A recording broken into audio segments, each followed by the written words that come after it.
Hello and welcome everybody to a very different kind of video. As some of you might know, the My Hero Academia big war arc came to a close just recently, and to commemorate this, I thought it would be good to just talk about it for a bit. And who better to talk to than my good friend Ian, who some of you might know as IanWaffles. He has his own YouTube channel and he makes some phenomenal videos, and I highly recommend you check him out after you watch this video. Hey Ian, how are you doing? Hey man, thank you for the introduction. It's awesome to be here. We talk all the time on Twitter DMs and stuff, but we've never really had the chance to just kind of hang out and talk. And to me, what better thing to talk about than MHA, something we both really hold dear, especially Deku. So Especially Deku, and something we have been talking about very, very feverishly for the last couple of weeks, as this arc has closed. But I suppose that'll be the topic for tonight, won't it? Definitely. I mean, I think literally every week since the raid on the mansion, you and I would DM about it, being like, "Oh my gosh, this, and this, or this, and this," and it was just really fun. It enhances the experience to have someone to talk to, and so to have something like this come together is just really exciting. Absolutely, absolutely. So, as for structure, I think, as you pointed out to me, it's probably a good idea to start with a general sort of overview of our thoughts on it, and then maybe dive on some more predominant feelings. I won't spoil what those are quite yet. So Ian, what's your bottom line for this arc? What's the general feel? All right, bottom line for this arc. So, going into it, I was definitely expecting something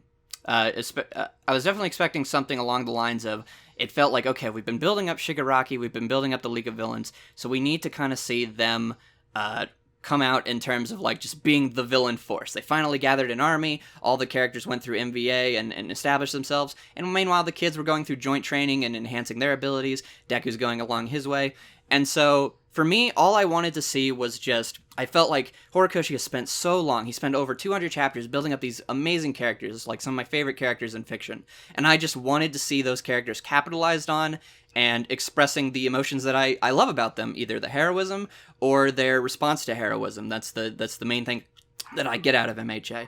And as far as that goes, this arc, if you love the heroes, I genuinely would understand if this was your favorite arc in MHA, because there are so many incredible hero moments expressing like the different versions of their themes or the ways that they express heroism, and the villains too, almost all of them get some sort of response to it, which is pretty much the crux of what MHA is. However, I feel like there's some structural problems that Horikoshi has always struggled with, and since this is his longest arc to date, you can tell that he has not totally overcome those things, but I think just like with most MHA arcs, the characters enormously outshine any negatives I have, but those negatives are still there, and they're still very obvious to me. So for me, right now with this arc, I don't know if we're doing ratings, but I would definitely give this a very confident 8. Could it go up or down based on what the aftermath is or what the next arc is? 100%. But for right now, it's an 8 out of 10 MHA arc. It has everything I love about it, but it also, being given how long it is, has a lot of the problems that I have with it, and I'm excited to discuss that. So, sorry that went really long. It's okay. I mean, it's the two of us talking about MHA. This is gonna be long either way. Like, let's be real. But yeah, you touched upon pretty much most of the things I felt as well. Going into this arc, I think the main thought I had in my head was, has he learned from Overhaul? Like, has he learned how to structure long arcs with multiple locations? And the answer is a thudding, yeah, kinda. You know? Yes.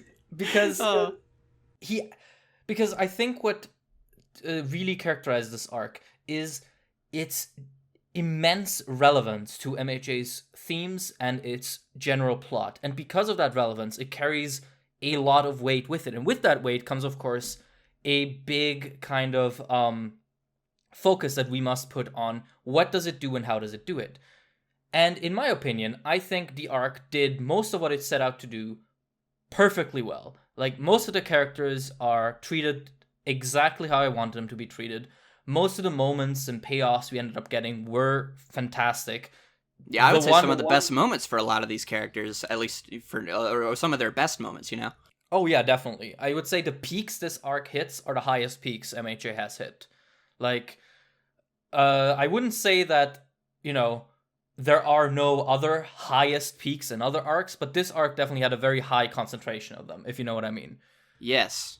No, Um, definitely. That's what I meant when I said, like, if you love the heroes, like, it's just, and even, like, if you love heroes that you felt got shafted before, it's just bam, bam, bam, bam, so many heroic moments that are just like, oh, this is what I come to MHA for. This is you too can be a hero. Exactly. And, I think if that is all one wants from like a big climax arc, I think this arc fulfills its job perfectly well. I just think that, as you mentioned, this arc suffers from some pretty clear structural problems. And I think a big issue is how they're localized. Like, they crop up in very specific instances, almost isolated from other things that might counterbalance them. And for me, like, the moments of friction were specifically the start and the beginning of the arc. But before we get into any such specifics, let's just properly announce this new section of ours, which is the structure, because that's something we both pointed out. So what would you say describes the structure of this arc, Ian? Okay. So, in terms of the arc structure, I think going in the way I was, or going into it on my reread, because I think we both did a reread fairly recently before we decided to do this discussion. Because I think most people can agree that a lot of MHA arcs, they hit a lot better on a reread and with more context. And of course, there's still more context to come after this, so who knows. But from the pacing, I thought it did a really good job of establishing the status quo of the kids and how much, like, I was really reminded how much I love them in terms of, like, at the start of the arc, of just them hanging out, seeing, like, little things like, oh, Suyu trying to hold up Mina with her tongue, and Deku sitting by Aoyama, or, like, All Might and Aizawa talking and seeing how their relations kind of come together. And it really sets the tone of, like, yeah, this is what we've built to. And of course the just wonderful moment of Deku saying, like, I am very blessed, and it just gives you this feeling of, like, yes, this is what we've built to. This is what we love about these characters. It's just the bonds they have. And so going into the arc, whenever you see all the characters doing things, I think it hit the ground running really well. Like, you have, I think, 2 chapters in terms of, like, when the war, like, whenever they go to the place to do the battle.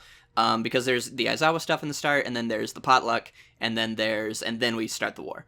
So I think it did a really good job of immediately establishing Hawkson twice, and then we go into setting up, like, okay, everyone's going to certain locations. Horikoshi just goes all out with his spreads so that you know this is a big deal. You see all the characters you love, and then we dive in. And I feel like it keeps a pretty great pace for the whole arc until, I would say, about the moment that Dabi finishes his speech. Would you agree with that? I would actually say the pace ends up becoming a bit problematic a bit earlier. Okay. Yeah, like, I agree that it definitely, like, the issues it has crescendo by the end of Dabi's speech. A lot of the issues this arc has kind of crop up after that.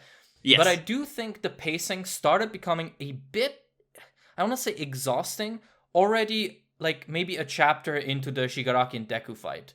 Because the reason I feel that is because the Shigaraki and Deku fight, it starts and you think, oh my god, we're doing this. Like, we're actually getting our first, like, proper fight. Oh yeah, no problem. We'll just carry on. We'll edit this anyway. Or I'll edit this anyway. Okay, where was I? I had asked, when you say the Shigaraki Deku fight, do you mean everybody fighting Shigaraki, or you mean specifically them when they jump in the air? And specifically them when they jump into the air when it's just the two of them. Like, the fight itself starts out with the reveal of Float, which is... You want to go into that? Because I know that's a sore spot for you. Yeah, let's actually go into that, because that is kind of tied to structure. Okay. Well, just so people know, the structure, I think, will be a perfect example of how we can kind of jump into the other flaws we have, and then we're going to jump into the positives. Yeah, exactly. So, but this is definitely one that stuck out. Yeah, because with Float, it kind of just appears, right? Like, we've heard about it before, but we've never gotten any real indication that there was anything going on with it, like any actual training. And then we get we get him activating it for the first time, and then we get a flashback of him, training it. And that's not terrible. It's perfectly fine, but it really feels like Hori was mostly just covering his ass there. Because because that's the thing, right? Just having a reveal and then doing the build up for it in post just kind of feels a bit cheap.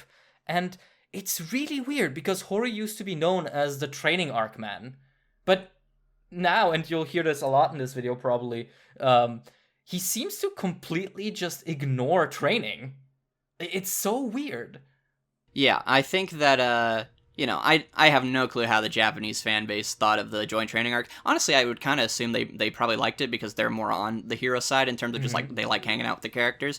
Don't know if that's a generalization. It's just what it seems from the popularity polls and stuff. But, we had theorized, well, maybe the joint training arc scared him because everyone, at least in America, everyone in English speaking anyway, it was man, this arc is awful on week to week. When's it going to be over? And so you start to notice in the Endeavor Agency arc, you have things like Endeavor tells Deku hey, you need to learn how to use Air Force without thinking about it. And I went back and checked. There is not a single panel in that whole arc that shows Deku shooting Air Force at all until the fight with Ending. So yeah, So yeah, it's these little intermediate steps that Hori seems to just cut out these days, which I feel especially with something like Float, which should feel monumental because it's not only one of Deku's big milestone quirk evolutions, but also, the one for Nana. It just feels so weird to have that be this small of a thing, right?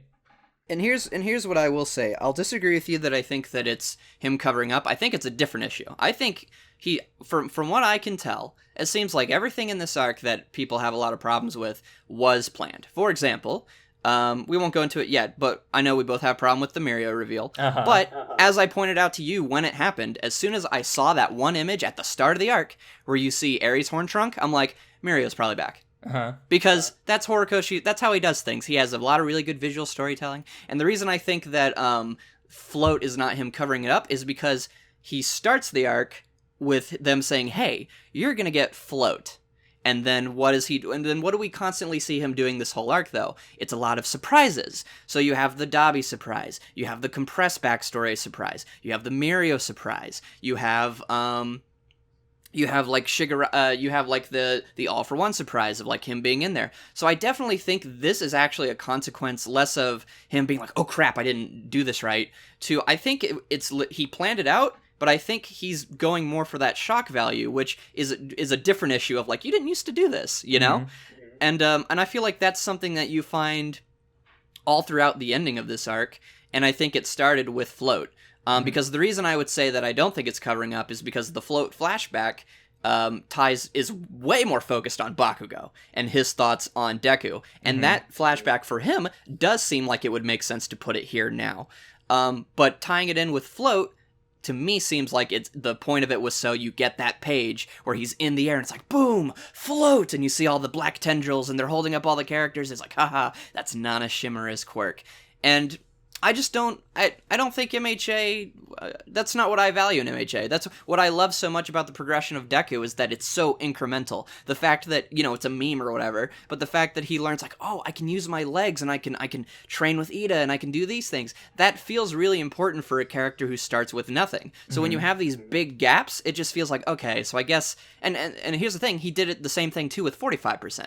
Now, where he just has that. Do you remember that? That he has 45%? Oh, yeah, I forgot. Yeah, he just has that. Yeah, because it just happens. But do you know when it does happen? It happens when Shigaraki awakens. Oh my gosh, what's everyone going to do? And then 45%. Pachoom, pachoom! So I really think that this 3-month gap was intentional, and that he just wanted to have a lot of these big moments because, the whole series is kind of building up to this. So you kind of want a few surprises. But I just don't think that's what I'm in for when I want MHA. I agree with you. I wanted Float to feel like this monumental thing, and while I think it ties in very well into Deku's story, which we'll get in when we get to him, but I think Float as itself, it appears, and then we focus on the characters, and then we kind of drop it, and that's it. Yeah. When I say him covering up, I don't mean to say that, he wrote the Float reveal one week, he put down the pen and was like, oh shit. Like, what I do mean, though, is that, even if he did plan it, it did very much feel like him trying to give us that additional context to float without wanting to do the pre-work. And that is also something that I said when this arc started, and it's an opinion that has kept me, up at night throughout this entire arc. This arc started too early, in my opinion. Like, I definitely think we needed one more arc after Endeavor Agency, because there's just so much pre-work that I would have wanted to see before this arc. So much, like, just little things to build up float, to build up, characters like Uraraka and Deku, just a tiny bit more before we get into this big conflict. Do you remember who Majestic is, and how apparently Momo had a lot of time spent with him and is sad that he died because she was his mentor? We could have done something with that. Right?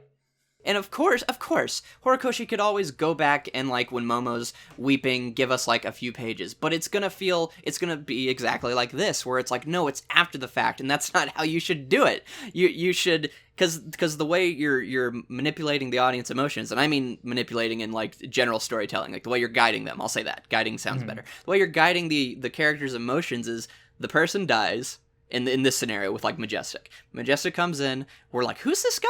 And then he's like, Momo, you're the one, you got this, kiddo. And then he dies, and we find out he dies, and then it's like, oh, well, I think Momo's probably sad about that. And then if we find out that Momo is sad about that, we're gonna be like, okay, but I don't care, and I don't know that. Yeah. And so if you try to insert a flashback, the most I'm gonna get out of it is, okay, that makes sense. But I'm not going to be like, oh no, poor Momo. Like, I'm going to be like, okay, now I get why you were sad. But the flow isn't there, Yeah, like, it feels...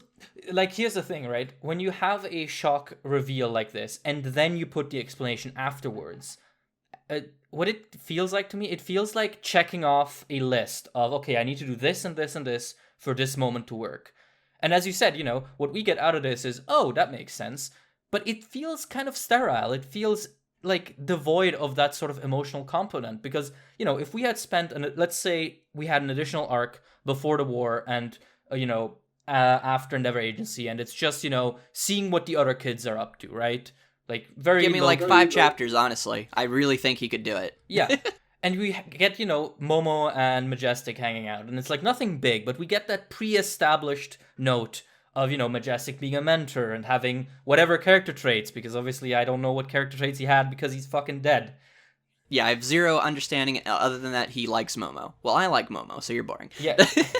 Yes, and I mean, he has, like, a float quirk and something like that. Or something. And he has a super cool design, though. I love Horikoshi's incidental character designs. Those are so good. But, right, just doing that, just creating that first thought, that memory in the reader's head, to then trigger a re-memory when he dies, is already a much, much stronger emotional bond than you can create by just, checking the list and saying, okay, I have thing A happened, and now I will have explanation B afterwards. It just feels, as I said, very sterile, very, clean, very, very just done to fill a spot, right? Well, it feels like it's for a hype moment, right? Because I mean, could you argue what else that shot of him in the sky with the tendrils leaning down, he's holding everybody up, and he says, "I'll beat you up here." Like, that's supposed to be like, "Oh my gosh, he unlocked float!" Oh, Yeah. But it's not it. But you know what's way more satisfying to me? When he comes in and he saves All Might with a kick, and he's like, ha ha ha, why didn't I think about it before? It's so obvious. Shoot style, baby. If I'm worried about breaking my arms, I'll focus on my legs. And then All Might's like, you got it, kid. And I'm like, yes! Because we saw the incremental growth, and we spent 2 chapters to him being like, what am I gonna do if I can't use my punching power to punch? Yeah. Yeah, and so, I think it's really sad that everyone clowns on Shoot Style because the anime made it so much more comedic how he figures it out. The anime did that with a lot of things, but yeah, I agree. Yeah, but, it's one of those things where if you want to be dismissive and be like, oh, why didn't you figure out that his legs are useful before? Yeah, bad faith criticism. Yeah, like, you can do that if you want, but just like in universe for the character, it's such a reasonable development of his powers. Like, of course he didn't think about his legs, because he was focused on a guy who just punches and literally got his power, right? And it's tied into Deku's one-track mind. It's tied into his love of All Might. It's tied into his growth with Full Cowling. It's tied as a response to Muscular, which was an emotional fight. What does Float have a connection to? Gran Torino says, hey, that's Nana Shimura's quirk. And here's the thing, the only reason I care about Nana Shimura is tangentially to the fact the only time I care about Nana Shimura is when Shigaraki is mad at her or All Might is sad about her, because I care about those two. So you're 3 levels down on my connection to the Float reveal. So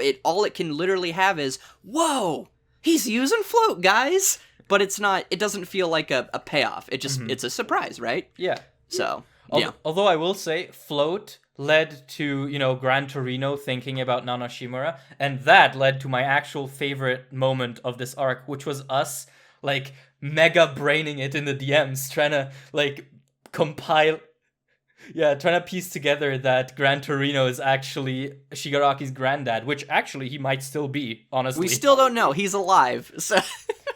I'm gonna say, though, I kind of need him to die.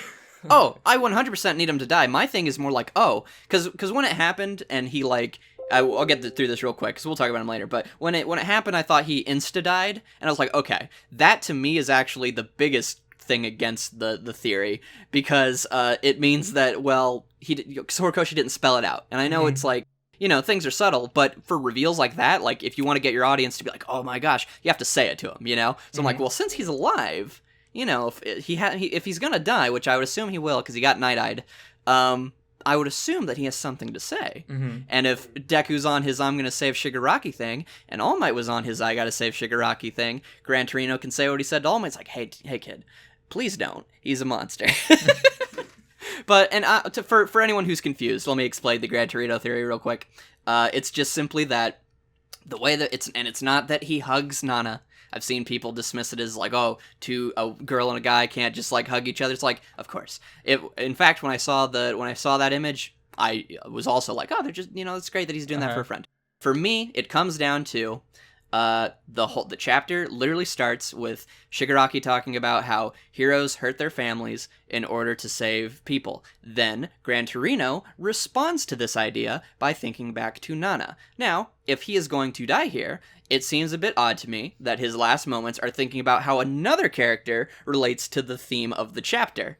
And then you have the fact that you have him grabbing Nana, and on that panel it says, you heroes hurt your families. And this is when he's grabbing her by the arm to pull her in for the hug. And then we ended off with him saying, Shimura, was the choice that we made right or wrong? And so to me, a lot of that stuff just seems like it could very easily go that way. It would be very interesting. It would add an extra layer to Gran Torino's character. It doesn't contradict anything. We have the fact that Gran Torino is the one who said that Shimura's husband died, and when he does, he's looking to the side. So if anyone was going to make it up, it'd be that. Their costumes match, and of course, they can be friends and have that, but generally, this is my hero, like Bakugo's mom looks like Bakugo, and his dad looks like him too. Like, it's not like reality where, like, you could just not look like your parents, or it's very, like, minute things. It's anime. They want to make the connections. So there's that. You have the fact that Kotaro has black hair with white stripes in it, whereas Nana simply has just black hair. Like, if you go into it, you'll see, like, lighting on it, but that's same thing he does with Momo. Momo just has black hair, but it's just for shading purposes. But Kotaro specifically has, and you can check this, he has black hair with white stripes in it, and we know for a fact that Gran Torino's always had white hair. So there's just so many things that it's not that I'm saying, oh, so it has to be this, and if it's not, it's bad. I'm saying there's so much here that if it is this, good work, Horikoshi, because that was very clever, and it connects to all these things, and it would just elevate Gran Torino for me. Yeah. And I also think, honestly, what tipped me off when we got started, the strongest piece for me was just the fact that Nana calls him by his first name. Because that's so weird in MHA. No one does this aside parents from the kids. Yeah, the only counter to that would obviously, to get to the people in the comments, is that he never calls her Nana. Yes, but we also never hear him speak back in those days to her in a manner where he would call her. Yes, and especially if, because I was going to bring this up earlier, is because I've seen some people say, like, oh, but doesn't that make Gran Torino seem cold and heartless and stuff like that? It's like, I don't think so, because the way Gran Torino's always been presented is the way he talked to All Might. Go back to that scene where he's like, dude, I know you care about him, and I know he's my, like, let's say they're our friends. He's my friend's grandson, but you cannot let emotions get in the way. He is a villain, and you need to stop him. And if that ties into what Nana did, which was that she separated herself as a mother to be a hero. And so what would Gran Torino do? If they're hunting All for One or he's hunting them, Nana, you raise the kid, I will be the hero, I'll go look into that stuff, and I'll stay out of his life so that there's no other connections that can be made, basically. Mm-hmm. I'll be the hero, because we see that Nana is at home raising him. Like, we see her, like, making food and stuff like that. So, I think that would be in character. If it's not the case, again, I'm not going to call out Horikoshi saying, like, it was how the setup was right there. I'm going to be like, well, you had all these pieces. Unfortunate it didn't go that way, but whatever. Yeah, I mean, it's, as far as, like, character reveals go, it's kind of on the more minor scale. I will forever cherish that fucking evening where we were just going absolutely bananas in the DMs. That was so probably good. The most fun I've ever had discussing My Hero with you was just trying to, like, piece together, like, the kanji and make sure, like, the official translation used the correct word. It's like, does it say us? Does it say we? How does it connect to this, this, and this? So, but yeah. Oh my god, when you sent me the panel of Gran Torino talking about Nana's husband and saying he's dead, and you pointed out that he's looking to the side as if he's lying, my brain exploded. Yeah. Yeah, and like, but yeah, I mean, yeah, so that, I mean, to be fair, that's all I really have to say about Gran Torino this arc before we get back to structure, is that, one, he continues to be the clutch saver. Mm-hmm. I appreciate that he's constantly saving everybody. He's a cool guy. I like that he picks up things really fast. He's like, oh, Shigaraki's quirk is spreading. Don't touch it. Don't touch the lines, because nobody knew he could do that. Gran Torino's just a cool guy. I really like him in Stain Arc, and assuming he does die, which he needs to die for Deku's development, but we'll talk about that later. If he does die, like, more points are going to go to him in this arc because he was putting in work. He was really helping out people. He's being a hero, and I appreciate his presence. So, yeah. I don't know if you have any differing opinions on Gran Torino before we go back to structure. Oh, no. I really like what he does in this arc, and I hope he dies, because that'll just make everything so much more, like, connected, you know? Because if he survives, I kind of can't imagine what he's still gonna do in the story, right? Well, and it's just like, dude, the dude, I know it's shonen, but I don't care. Night Eye died from a wound that I feel like was less impactful, because yeah, he got stabbed through the stomach, but he still had the thing in there, so it makes sense that he could survive a little longer to talking or whatever. But Gran Torino is a tiny old man who got punched so hard in the stomach that it literally created a crater under him. So the force of that impact went through his body, affected the earth itself, and made a crater. Kill him. So but I mean, here's the thing. So we were talking. To go back, we were talking about float and stuff, and these reveals that feel like they were just kind of there for, like, whoa, it's that thing. But the threads that connect them feel bare. So let's get into the big one. You want to take it away? Depends. What do you consider the big one? The golden boy himself, Mirio. Oh, we're already there, are we? Okay.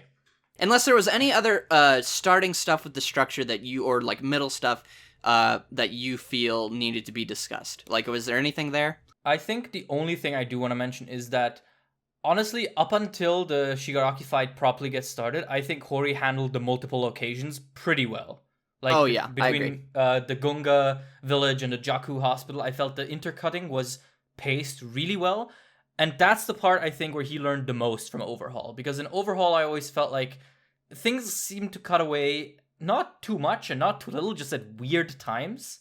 And you're just like, huh, and it kind of took you out of it, whereas this, it flowed better for you. Yes. And I don't remember which chapter it was, but the one, I think, where Tokoyami saves Hawks. I was literally just about... Go ahead. And then we cut back to the hospital, and everyone's struggling to, like, get to Shigaraki, and the chapter ends on the cliffhanger of Mirko winding up the kick to destroy his pot. Like, that is peak tension.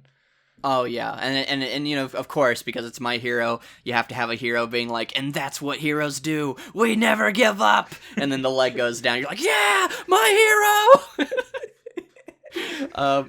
And the other small one that I thought was or two ones that I thought were really good is the other Tokoyami thing where you go through the whole thing with Shigaraki waking up, and then you would think you would want to immediately go into him doing the decay. But since there's this tiny little leftover thing at the hospital, you want to kind of deal with that real quick because we already built up to it so much, right? The hospital, like the Hawks thing. So I love that he gives you that, and then he yanks it away in a good way. Like, not in like, oh, that's jarring. Like, I felt like, no, dude, what's going on with Shigaraki? Oh, God, I forgot about Hawks. What's going on with Hawks? Oh, no. And then it ends with, him getting up, and it's like, oh, no. And then it starts. I feel like that was a really clever way to, like, you build up Shigaraki, you have the Hawk stuff going on, and it's like, wait, you forgot about this. We deal with that, and then what's the monster doing? He's up, he smells and he says master, and you're like, oh my gosh. So I thought that was really good. Yeah. In general, I think this, like, obviously, as you said, the reread always hits harder, but I do think the weekly read with the cliffhangers Hori was pulling were quite immaculate. Like, especially around the time when we were all waiting for Shiggy to wake up. That was so good. Yeah, the tension was palpable. It was great. And then the other one I wanted to give a shout out to was I thought that cutting from Endeavor punching Shigaraki to Gigantomachia with the big spread of like Mount Lady pushing him back, I thought that was a good cutaway, and I thought that when we dealt with that and then we came back, it felt right. So yeah. I feel like I agree with you wholeheartedly. Like going through that, it really felt like Hori was like bobbing and weaving through all these things. You're like, yes, go. But then we got stuck in that wasteland for a little too long. Okay, yeah. All right. The big fight. I said this in other places before, but I do really hope the next thing Hori improves on for like his next big climax arc is environment, because dear God, this arc really did not feel as cool anymore once all the fights happened in Dragon Ball Land, where, it's just a desert. Yeah. And it's like, what was happening was cool, but it just didn't give it really a place. It didn't give it weight in terms of like where we're fighting. Yeah, exactly. Like it felt like a Dragon Ball fight. And yeah. I think it really hit me when I was going through Hexamendel's colored chapters, and I realized that like once that big final fight starts, every single chapter kind of looked very similar, with just a blue sky and the wasteland. Wasteland ground, and I really hope we don't get that again. But with the powers we're getting at this point, with Shigaraki being a walking nuke, let's see. I was actually thinking of, because I'm glad you brought that up. I literally feel like we're on the same mindset, because I was like, oh, Ocean's Go, and I'm like, crap, I was supposed to bring up the environments, and you're like, so the environments, and I'm like, oh my gosh. So, yeah, generally with My Hero, this has been a thing that I've always thought, is that Horikoshi seems to put all his fights in Final Destination no items, where it's just like, it's like a flat terrain, and he very rarely actually has the characters interact with the environment, because it's usually something very simple. I think he was best at this in the muscular fight and the gentle fight, where we use sky, construction site, the forest, and it was short, sweet, to the point, and when we were in the forest, we had many flashbacks. So we were only in the forest really for like a chapter's length, it felt like, or like a chapter and a half, when, we had that. And then muscular, because you're on this mountainside, and it's like over a cliff, so we don't want to fall off the cliff. Muscular's breaking everything, so we're losing ground and footing. Deku jumps off the wall and all these things.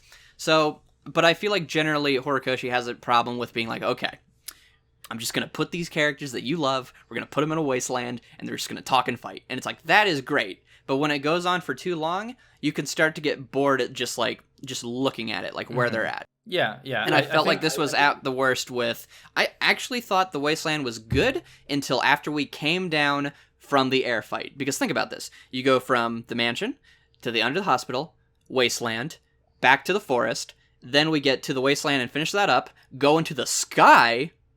But then we're back at the wasteland for the rest of it. Yeah.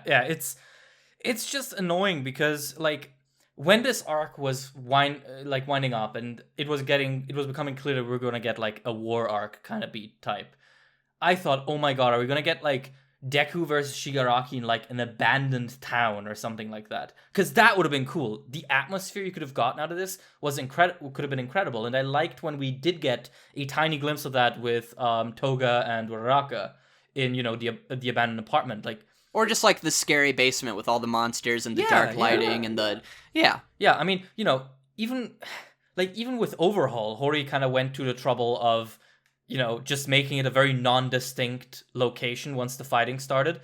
And it felt eerie because it was attacking us. Yeah, that too. But also, I do find it funny, thinking back, that in Overhaul, Hori stays in that dank basement for most of the time, and then we get out in the open into, the city, which could be cool. But then they're already at, Deku is at infinite 100%, and Overhaul is in his kaiju form, and, the environment kind of doesn't matter anymore, which... Yeah, because we're in the sky. The sky's cool. I can accept it. The sky is cool, but... Because especially since this is actually perfect, so I can break this comparison. So, with the Overhaul arc, we're going into the depths to save this child who's being tortured and scarred and all these things. We're saving her from the bad guy.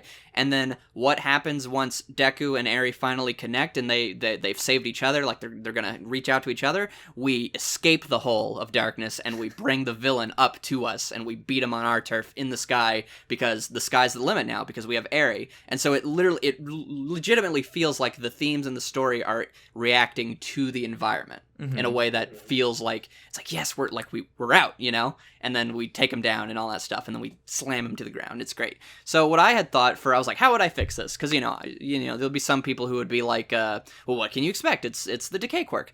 So the thing that I would say is that you try to find an excuse to where the ground under the decay is breaking, and we fall into basically a sewer. Or since we're next to the hospital, what if we fall into the underground catacombs that have actually been there the whole time? We didn't know about it. And then what you have is now we've fallen even lower because Deku wasn't able to beat him, and now Gigantomachia is here. And what you do is you have Gigantomachia be the thing that when he lands, he causes the ground to finally collapse. And now we're literally in the depths. And I thought of oh, how cool would it be if because Dabi shows up, right? You have the sun shooting down these rays, literal spotlights to light Dabi. And then what do we do when we have Best Jeanist? He's falling from the sky. He's coming down to help us. He's getting into the depths too. And then we end with Shigaraki escaping, and you kind of get that Overhaul feeling. So that's just kind of a suggestion I had. Just a simple thing of just changing just kind of the environment, and just kind of the fact that it's daytime the whole time doesn't really evoke that sense of fear when the heroes are winning, because it's the sun's out, it's all happy and stuff like that. So that's just kind of my thought on it. Yeah, I can't wait for when Bones animates this, and it's all going to be lit like it's noon the entire time. I hope they do. I hope whoever made the decision that the Endeavor versus High End fight was going to be taking place in a purple sky. Just call that guy and be like, hey, pick a color for the war arc. And he's like, I don't know, do a scary red. And then when they're like, but that doesn't make any sense, the sky would never be red. It's like, dude, it's an anime. And they're like, oh my gosh, it's an anime. You're right. And then they make it red. So anyway, fellas, in case you didn't believe me when I said earlier that Ian is very knowledgeable on MHA, there you go. That sky metaphor is fantastic, my guy. Well, thank you. Yeah. But yeah, so I mean, do you have anything else to say about the environments? I think the main point I have for it is just simply that it's not like it ruins anything. It's just that when you have near this end where we have a few more actual problems, then that's when your brain starts going into nitpick mode, and you start being like, oh man, at least make it, at least make the environment look cool, or at least let there be some cool framing and stuff. But it's no, it's just Horikoshi doing what he does best, which is immaculate character designs. But I would just like the backgrounds to be a bit more interesting, more engaging, help me feel like I'm there. So yeah, I think what makes the wasteland even more painful is also just how interesting the locations prior to it are, right? Because the mansion, on my reread, I realized the mansion is such a cool location to be fighting in. This crumbling giant villa. It's so cool. It's constantly shaking. It's got a big hole in it from Cementos that folds out. Yeah, also Cemento's fucking showing out here. There's so many heroes that have just kind of been around that you feel like you're yeah. If I go back and rewatch the sports festival and I see Cementos, I'm gonna be like, I like that guy. Instead of before I was just like, it's Cementos. Yeah. Have you read the School Briefs novels? No, I've not read those. So Cementos is canonically their English literature teacher, which I find hilarious. Well, it's just it's the same way I think it's funny that Midnight teaches math. And you have that, I don't think this is in the manga, but it's in the anime, where you have this little section where it's when Deku's thinking about, he's thinking about the fact that, like, oh, Eri, he couldn't save her or whatever, and in the back, and he's like, I can't focus, and in the background you see Mineta, and he's sleeping, and she walks up to him in her, like, sexy pose as she's teaching math, and then she slaps him with her, like, baton or whatever. I don't know. It's just the UA teachers. They're like their designs combined with like, and then I teach math is good. Yeah, definitely. I think Hori has a real talent for making characters just likable through design. Like, can I finish your point? I actually think that's a flaw I'm gonna bring up. So bet because, like, oh my god. Wash has said nothing in this entire series, and I know people who think he's their favorite character. So. Wash! Yeah, he's a Pokemon. Yeah. But just even minor things like the fact that because I was going back to where they're like, here's what we all learned. And for Koda, he's talking to Wash, and it's like, he learned better communication. And you just see Wash going, Wash, Wash, Wash, Wash, Wash. And that just, I don't know, that makes me like him more than Majestic. That's true. Yeah. Yeah, like, literally, if they had shown, like, Momo, she learned this, and you literally gave me one panel of, like, just like a cool panel of him like looking proud or being like doing a cool pose, like anything, like something silly, Silly stuff is easier to get people like things if you can't give them depth, like an in-depth thing. It's just something they could have done. But yeah, no, exactly what you said, just the designs are great. But here's my one little problem, is that I think Horikoshi is too good at designing characters. Here's what I mean. Yeah, here's what I mean. And I legitimately think this is a flaw, because it's how he's using it. Which is that, My Villain Academia, people love that arc. I really like the arc. I think it's like the strongest date I've ever given. But, which I know for you have it as like a 10, right?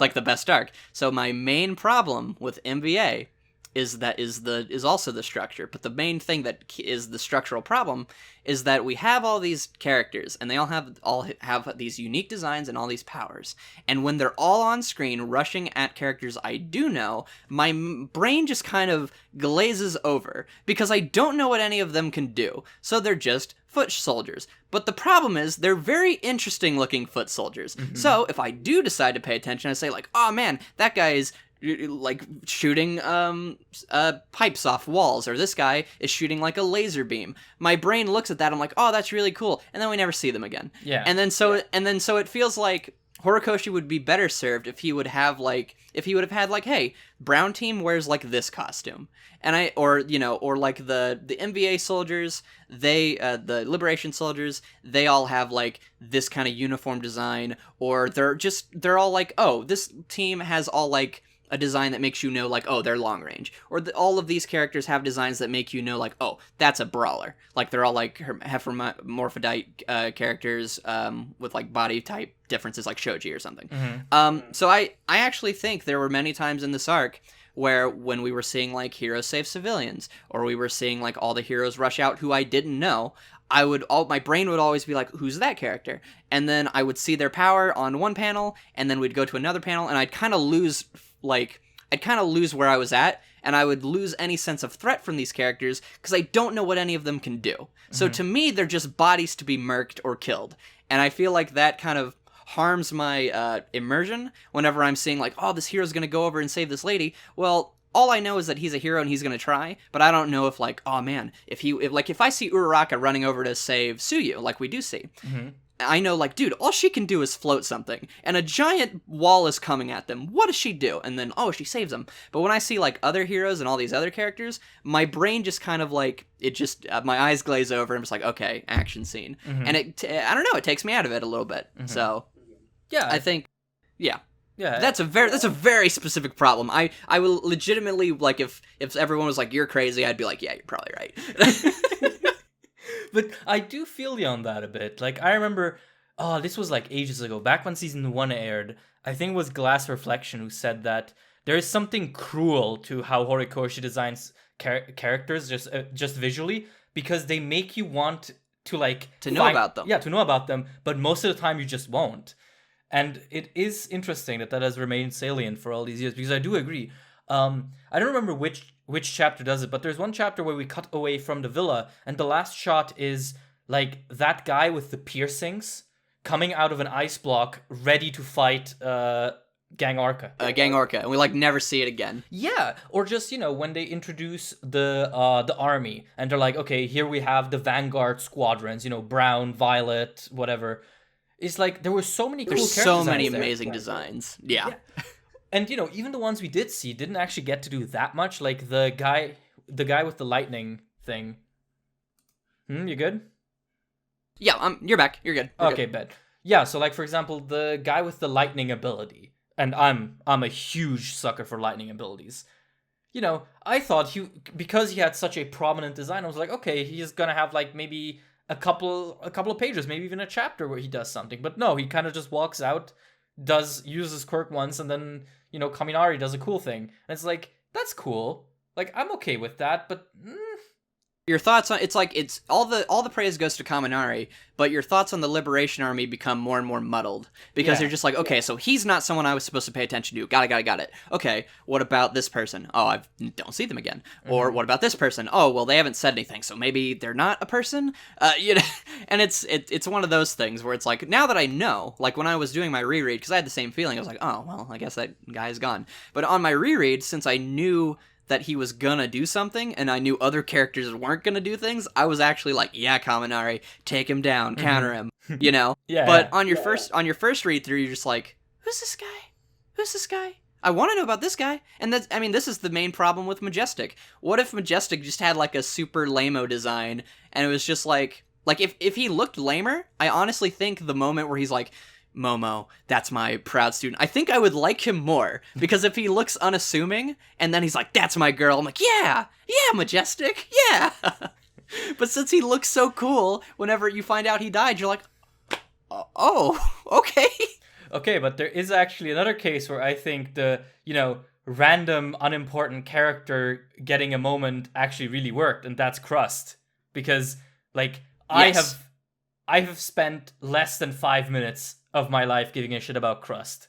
But, man, that panel of him saving Eraser is genuinely great. And he gives the thumbs up, and he's crying.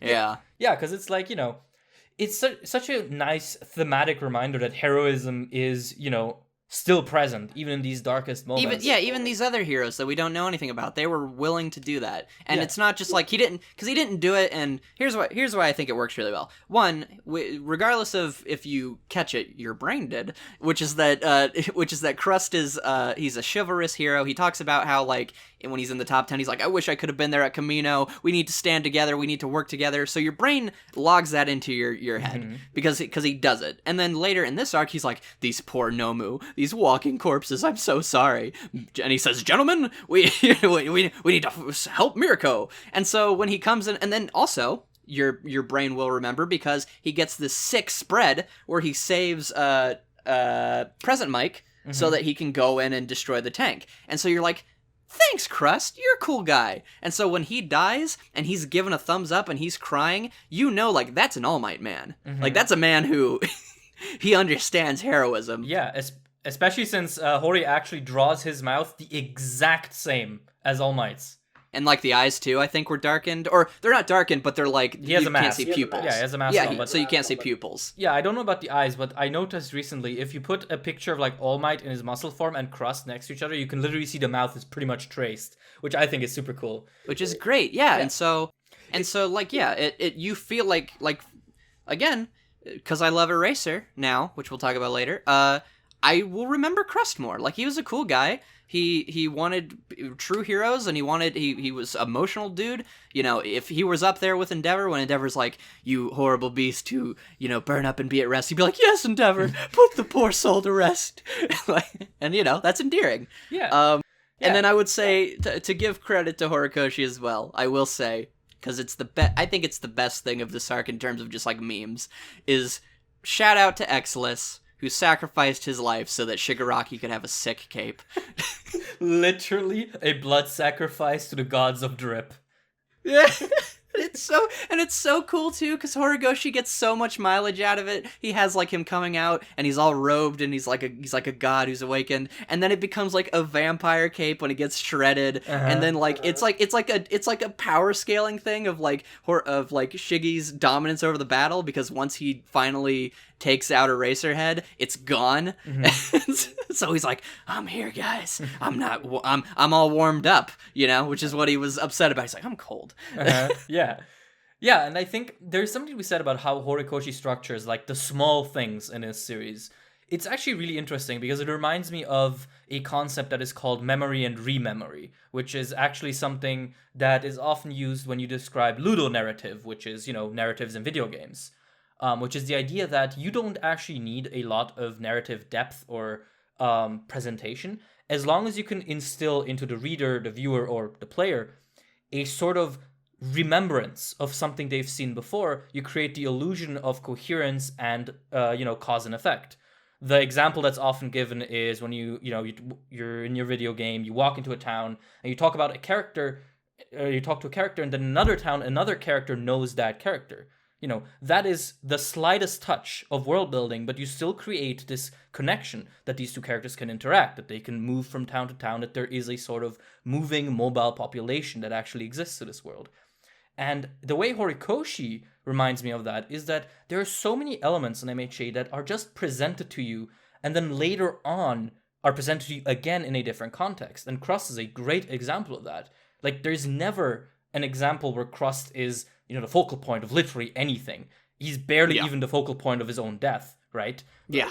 But just by having him be present, and just by having him be present often enough in different enough contexts, Hori creates this soft, blanket of heroism across the entire pro hero society. And I think that that's really, really interesting. I haven't seen many stories that remind me of that. Like, to think this manga reminds me of how video games write stories is so crazy, right? Well, and definitely. Well, and I think it's what Horikoshi does so well is that he just goes all in on the idea of heroes. And so, at this point, he's able to, my favorite example of this is, Jiro, and how, we've built up so many different ways of what a hero can be. And so you don't have to give her really much more than another edition of what it means to be a hero for your brain to not only enjoy that little story of whoa, music and heroism, they can go hand in hand. That's really sweet. But you're like, man, music and heroism can go together, and also beating up villains, and also winning to save and saving to win, and also this, and also being scared, and also this, and also this, and also this, and also this. And so it every time, it's what I always say is the best thing about MHA's side characters, is that when Kirishima gets a fight in Overhaul Arc, he does not get a cool fight that you'll remember and be like, man, why doesn't Kirishima get more cool fights? No, he gets a piece of the theme of My Hero, to where if you want to have a discussion about what heroism is in My Hero, you have to talk about his fight eventually, because he has a specific piece that only he gets.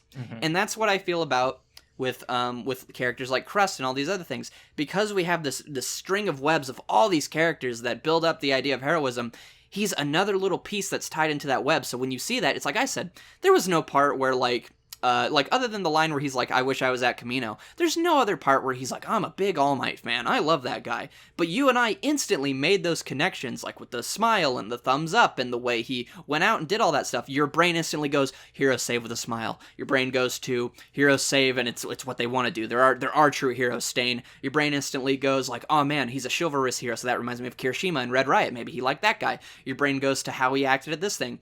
And it just there's 4 layers of depth to his death, regardless of if they're 4 layers of depth to an actual character that you care about. And it just makes the moment so much better. So that's what I say when I'm sure, the arc kind of starts really swiftly, but all the build up to this arc really helps a lot of it. Oh yeah, of course. I mean, we can't talk about this arc in isolation, since it is kind of the culmination of, at this point, 6 years of writing. So, And I hope all that made sense, because I went on for a little bit. No, it's okay, dude. That's why you're here. You're here to go on about MHA. That's what we do. Yes. Yeah, but I mean, that's kind of also what I brought up. Hori just creates these threads, and over time, these threads interconnect to the point where they create a sort of blanket, a thematic blanket that sits over everything that happens in MHA. And I think that's, even when MHA does some dumb stuff, which we'll get to it, even when it does dumb stuff, it all still happens under that blanket. Nothing in MHA ever happens devoid of its themes outside of maybe like its most egregious like missteps. And even then, I'm sure you can still make an argument about how it ties back into it. Yeah, at that point it's more of like the egregious misstep was so big that it's like, sure, you connected to this thing, but it like that means nothing to me. Like you messed up. you know. Seems like we are actually both kind of ready to talk about it. Yes, I would. Yep. We've So you want to go in? Because I feel like you're more upset about it than I am, just in a different way. So let's do it. Okay, so Mirio and Eri's presence in this arc is, in my opinion, by far the worst thing Hori has done in this story so far. And, Agreed. Yeah, and I think that for a couple of reasons. For one, I think that Eri's character arc and Mirio's return need to be interlinked. Like, I feel like there's almost no negotiation there with me. Because, Eri's character arc is a very abstract concept of getting over, horrible, horrible abuse and seeing the light in your life and learning to live with your trauma. And she did a bit of it in the Culture Festival, but now what was supposed to be coming. That was laying a foundation. That was laying a foundation of like she can move past this. Now let's do it more. Yeah, let's move past this. But because this is somewhat of an abstract feeling, it's always good to have a concrete end goal that people can get excited about. And the implicit concrete end goal to this was always Mirio getting his quirk back, because Mirio is a popular character. His quirk getting lost was a big, big thing. And, him getting it back, the possibility was thrown at us immediately after he lost it, pretty much. And it's interlinked with Eri's guilt, so it's something she wants to work towards. Exactly. And, this would have been a fantastic character arc. We could have gone on to explore how, the mental welfare system in the Hero Society works. How quirks are interlinked with mental health, which is something we have explored in other characters before, but not with anyone as hurt or as young as Eri. And all of that was just, cut into, 3 panels so that Mirio could get his cool moment. Oh, my heart. Yes. Okay, so... And I have one more other thing, though. Yeah, go ahead. Other thing that pisses me off. Hori is an author who has done other things that I'm not a big fan of. But most of the time, the payoff for his method ended up kind of swaying me. Like, okay, I didn't like the method, but the end result was kind of cool. Mirio does literally nothing in this arc, and it pisses me off to no end. Hori sacrificed Eri's character arc for Mirio to punch a single Nomu. That's the bottom line. And it's awful. It's awful, and I hate it. But now, you go now. Yeah, well, I was gonna say, and I'm gonna help you out real quick, Ocean Man. So, because someone might say, well, wait a second. There were 4 Nomu there, and so everyone had a Nomu to hit. So we needed Mirio to punch that Nomu. But I don't know if you've checked this. I mean, you reread the arc, but Nejire has 2 hands, and so. With her spiral power, she could have shot the other Nomu. So no, he did not have to be there. And I double-checked, when she hits the one Nomu, she does it with 1 hand. So you can't even argue, oh, but she needs to charge it up. That's the most petty thing someone could bring up, but I would bring it up if I was right. So I'm gonna take it down real quick. He did not need to be here. So, okay. So for your fans who don't know, I adore Eri. She is my second favorite character in all of MHA. There are personal reasons for that, but I also relate to Deku. I relate to Deku a lot in terms of how I see myself.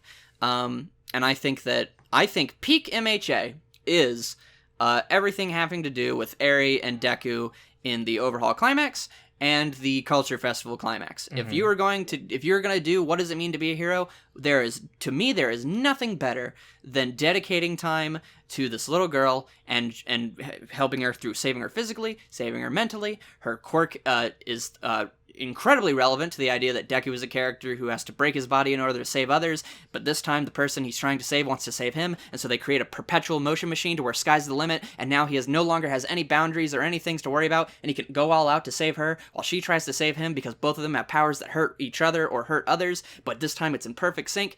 Incredible. Incredible. I love it. But my problem with the Eri thing is that we climaxed on those perfectly. We had a perfect climax for Overhaul. We had a perfect climax for the Culture Festival for Eri. So now we just simply had to get Mirio his powers back. And I know that there was a bit of a disagreement between us at first, but I think you've come around to understanding my point of view, is that you kind of had thought like, oh, maybe Eri should go through like another period of, not darkness, but just kind of like being really upset about the fact that she can't like heal Mirio and trying to overcome that. And I disagree, because I think that we already established that in, one, all the scenes where she feels guilty, and two, the wonderful scene after joint training where she's like, oh, I can't use my power. I wish I never had this quirk. It just makes trouble for everybody. And Deku, in a moment of growth for him, because he was not able to do this for Koda, he wanted All Might to speak to the little kid. He gets down, he looks her in the eye, and he's like, Eri, your power's sick. You saved my life. You're the best. And also, it's like a knife or something, you just got to learn how to use it, and you're going to get there, kid, because I need to learn how to do that too. And I'm like, oh my gosh, Deku, you're the greatest character ever made, but we'll get to him. So you have that, and that's when Eri's like, okay, I will. So then you have the Santa Claus, you have Eri Claus, you have the Christmas party, and you see her being more confident, more happy. And then you have, I think there's one other scene where you see her, and she just looks more happy. Oh, in this arc itself, you see the scene where she's playing, like, Cat's Cradle with, Mirio, and Aizawa remembers her. So you can see that she's becoming happy. My thing is just simply, I just want to see the positive progress. I don't need an arc, I just want to see what's happening. And instead what happened was Mirio comes back, we get a page and a half where he says, like, hey, Eri, I know you've gotten, like, good at your power or whatever. Mind helping me out? And then we just get this small panel. It's not like a spread. It's not a whole page. It's just this panel tucked away that's just like her smiling. And yes, the smile was wonderful. I love it. I love that she looks confident. She's got tears in her eyes. But I wanted to see the journey. Right? I wanted to see her get there. It makes me mad because he started it. He started it with the joint training scene. He had the Christmas party. He has all the build up from everything in Overhaul. And then he was just like, what's gonna happen, so here it is. And I'm like, no, I wanted to see it. It, again, just feels like checking boxes. It feels sterile. It feels like Hori just looking at a list of plot threads he wants to, like, have resolved in this story and in this arc, and going, okay, let me give him Mirio, and let me now give him the scene where he gets his quirk back, so we can list that off. And it just feels so wrong for the character. Like it felt insulting to me. It felt like you're like, you love Eri, Ian. Sucks to suck. It's done. And I'm like, no, let me see it. I cannot believe Koei Horikoshi specifically made that chapter to spite IanWaffles. To make me sad, to make me cry, and be like, no, I wanted to cry happiness. You're making me cry at you for being a jerk, Horikoshi. Why'd you do this to me? And what makes me more mad is on my reread when Lemillion came back, when it first happened, I was like, ooh, Horikoshi, you better not screw this up. And then he screwed it up and I was mad. But what made me more mad is he came back with his stupid happy smile and he's like, ha ha ha, guys, I'm silly and the best guy ever. I'm like, dang it, Mirio, you're the best guy ever. I hate you. But it's like, I love these characters and he's done such a good job up to this point. To see him not capitalize on their arcs is like, and I feel like this is the only time he's ever done this. Yeah. Like, can you think of any other time where it's been this egregious? No, this definitely is an outlier. And I'm actually super interested to find out, like, we're probably going to find out in, like, the next 2-3 volumes what was happening in Hori's life as he was writing this. And I'm interested to find out if there was anything, because this feels super out of character for him. Like, yeah. It just because the bottom line is he took two incredibly popular characters and just kind of wasted them. Like, there's no other way to put it. Like, he can't recover from this. Even if he tries to give us... He just has to start a new arc with them. Yeah. Yeah, even if he tries to show us the journey, in post, it's just not the same. It's the Momo problem that I talked about, where, like, sure, I can, like, instead of me being like, oh my gosh, this amazing moment, I'm be like, oh, that makes sense. Yeah. Which I don't want. Yeah, it's not going to be build up. It's going to be an excuse and an explanation, right? And explanations are supposed to be sterile. Like, they're supposed to be, it's supposed to be, you have 1,000,000%, and then you have the doctor be like, all right, so all it is just like hysterical strength, blah, blah, blah, blah, blah, and you're like, oh, okay, that makes sense. I still keep my emotional moment from the hype, but now, like, logically, when I reread it, I don't have to be like, this doesn't make any sense. Like, okay, they explained it, Like, that's what that's for, Not for very important character climaxes to their arcs, Yeah. And it's just, it's like I said on Twitter, it's like Eri, save Eri arc, like in terms of like her as a person. Save Eri arc, 10 out of 10. Save Eri's heart, 10 out of 10. Help Eri become more confident in herself, 7. Because he did so well with the joint training scene.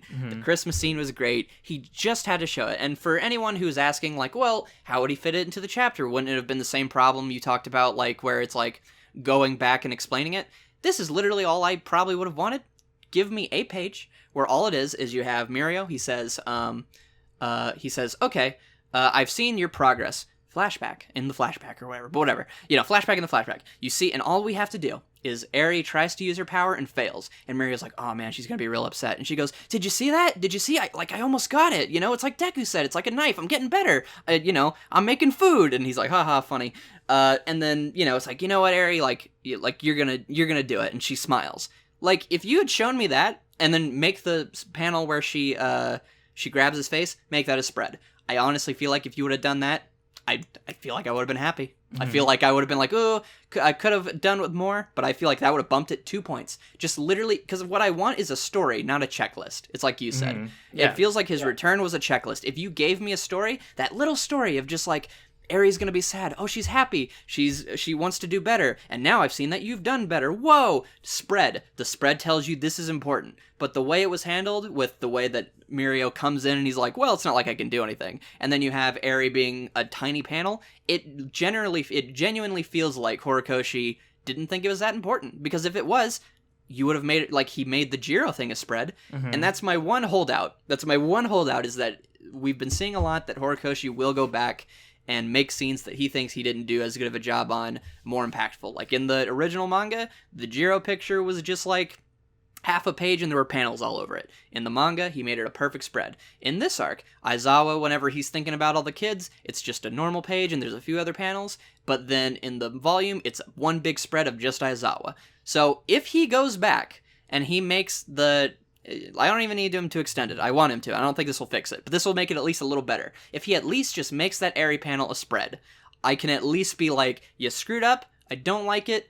But my heart sure is pounding because that little girl's adorable. Yeah, I mean, I don't know how much to hope out for that because for me, the amount of stuff he would have to add for it to be okay to me, I don't think No, I'm not saying it'd be okay. I'm just saying that I would feel it and I'd be like, dang it, Horikoshi. No, but I'd still be like, no, give me more. Yeah. It's just so unfortunate. And again, I think what pisses me off more than anything, more than the execution, is just he did it for no reason. Like the payoff isn't worth it. Like Mirio's presence in this arc is negligible. He doesn't do anything. He punches a Nomu. He has one cool moment where we see him from Spinner's perspective, and it's like, oh my god, this guy is unstoppable. Yeah, he's gonna kill us. Yeah, like that's cool, but was it worth it wasting 2 phenomenal characters? No, just no. Was it? Yeah, it was, because, and like I said, like I feel like no matter what, like when I reread MHA, like the way it works is that the arcs they had before, like those don't get ruined, but the like Mirio saving Eri and doing all the stuff he did in Overhaul, that doesn't change, because the climax of that is him saying, I'll wait. But the I'll wait arc is ruined, Or like Eri, like the save Eri and make Eri smile, those two like don't go away, because those don't have anything to do with Eri finds confidence. Those are just saving her as a person, helping her do all that stuff, blah, blah, blah. But the get Eri her confidence and using her quirk, that has been ruined, I think. Yeah. Because even if you explain it afterwards, the emotional climax just won't be there. Yeah. So, because I just wanted to clarify, because you said, like, I know what you mean, because you're like, he wasted 2 phenomenal characters, and I just wanted to clarify, I don't think that means, like, oh, now everything before is bad, like, before this arc started. No, of course not. Like, their previous moments are always going to be good, but now, I'm a man who lives in the now. Now, whenever I think of them, I just get angry, So... But okay. Yeah. Yeah, so moving on though, because we have spent a decent bit of time on this specific part. I think the last like really like what do you call it? Like really problematic aspect of the arc, in my opinion, is the way it ends. As in, not necessarily the on paper, here's how it ends, but again, the structure of how that ending is reached. And I'm just gonna start off by saying I think this arc should have ended with Dabi's speech, because everything afterwards has felt really weird and really like just half baked, like not properly developed. And the best example is Mirio and Eri, but also like, Mr. Compress's whole deal is baffling to me, because I don't hate it. Like, I like it. There's stuff in it that I like, but I can't figure out what the point was really, because it's kind of a big thing, him being the third legacy villain, the one that we hadn't seen yet.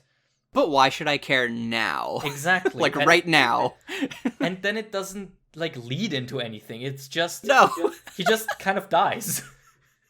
Well, he's alive, but yeah. Because Because I got him on the stretcher. So, like, to me, that was like, oh, he lived. Yeah. I mean, he could die. But to me, it's one of those things where it's like, Horikoshi, if you kill him, I want you to understand that the only person who heard him say that is Dabi. And unless Dabi is going to be like, man, my boy Compress, I'm going to learn his whole backstory, I'm going to write a song about him, I'm going to make a video for him, and I'm going to post it online and roast his entire lineage. Unless that happens, you have no way to go back to that plot line, and then that means you've wasted it, you know? Yeah. Yeah, and I think that's my biggest problem with the way this arc ends. There's just so much happening at once, and none of it feels like it's given enough meat. Like, Compress just kind of happens and doesn't matter afterwards. Then we have Deku unlocking his fourth quirk, which is like... And it's just kind of like, oh, and then moving on. Yeah, and it's like, Danger Sense in of itself is a cool idea, and I would like to have that explored properly more. But, man, does it just kind of come out of nowhere, right? Yeah, because think about this. Like, if you, think about 20%. When 20% happens, you remember that because it's like, Night Eye just got stabbed, Deku, or, Mirio's on the end or whatever, he can't do anything, and then it's like, Overhaul's coming for us, and he's a villain who can literally regenerate and kill us in one hit. So what do we do? And so he sends all the spikes, and then you just have this amazing shot of Deku stomping the ground, and like, everything moves up, you're like, what is going on? It's like, one for all, 20%, you're like, oh my gosh! Mm-hmm. But, and then we do something with it, right? Because then he tries to use it, and then we have all this buildup of like, oh man, he's getting in, he's gonna do it. And then Overhaul counters him and it's like, sorry buddy, you're just not as good as everybody. Die. Boom! And you're like, no! What are we gonna do? So it feels like that last bit of hope, and then it gets snuffed out, and then you're like, oh no, what are we gonna do? But whereas with like all this stuff, it just feels like, hey, here's the new quirk. That's weird. What's Todoroki doing? Because that's literally what he does. Yeah, no, totally. Like, and float, he gets float, and it's like, whoa, it's float, and then it's like, flashback that's mostly about Bakugo, and then when we come back, it's mostly about Deku's self-sacrifice. It really has nothing to do with like, dude, look how cool float is. So when I remember 20%, I remember the moment. It's also like, so I remember that moment, but when I think of like if someone was like, oh, Danger Sense or whatever, it's like, when did that happen? I think it was sometime in the war arc. You're not going to remember, like, the moment, Mm-hmm. Yeah. Like, it was given less time than Float, because at least with Float, I feel like the one thing you could remember from it is the one shot. Yeah, definitely. With Danger Sense...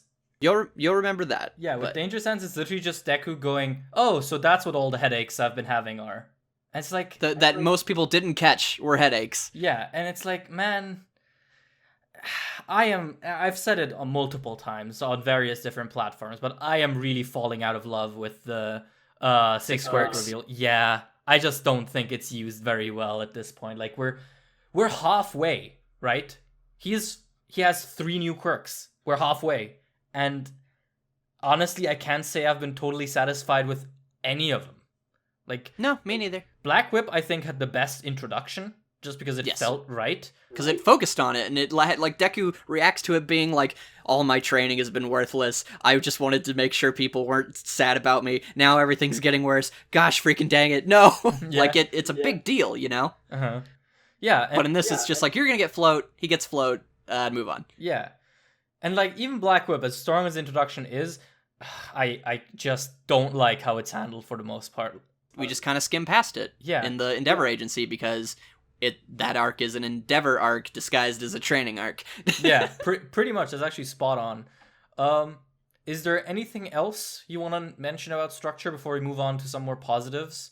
AKA Yeah, I was gonna characters? say, because that's the funny thing is that we went through all this, and I know we talked for a long time, but I was noticing like every time we'd mention a negative, we'd be like, "But man, did he nail it here?" So like that's kind of the thing with this arc is like I give it like a confident 8 because I'm like these problems, while I do really dislike them, they don't feel like I don't feel like doom and gloom yet. Like for the series of like, oh man, Horikoshi's fallen, you know, like oh no, like what's he gonna do? It just feels it just feels like, dude, come on, like did you have to like make these big reveals instead of like building to it like you always did? So but yeah, I legitimately don't have anything else really to say unless you do.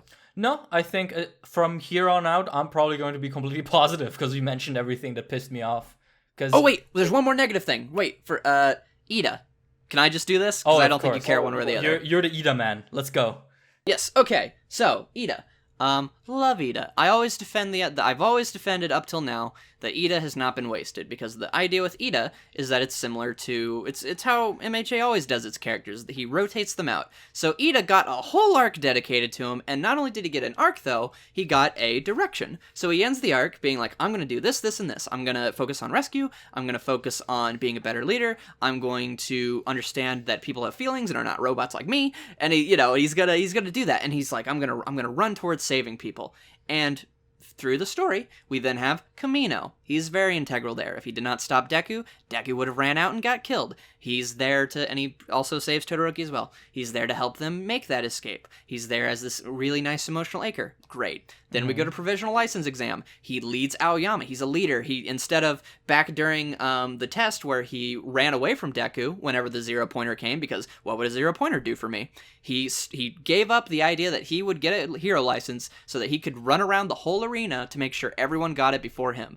Great. That's an extension of his character. Boom. Next arc, Overhaul arc.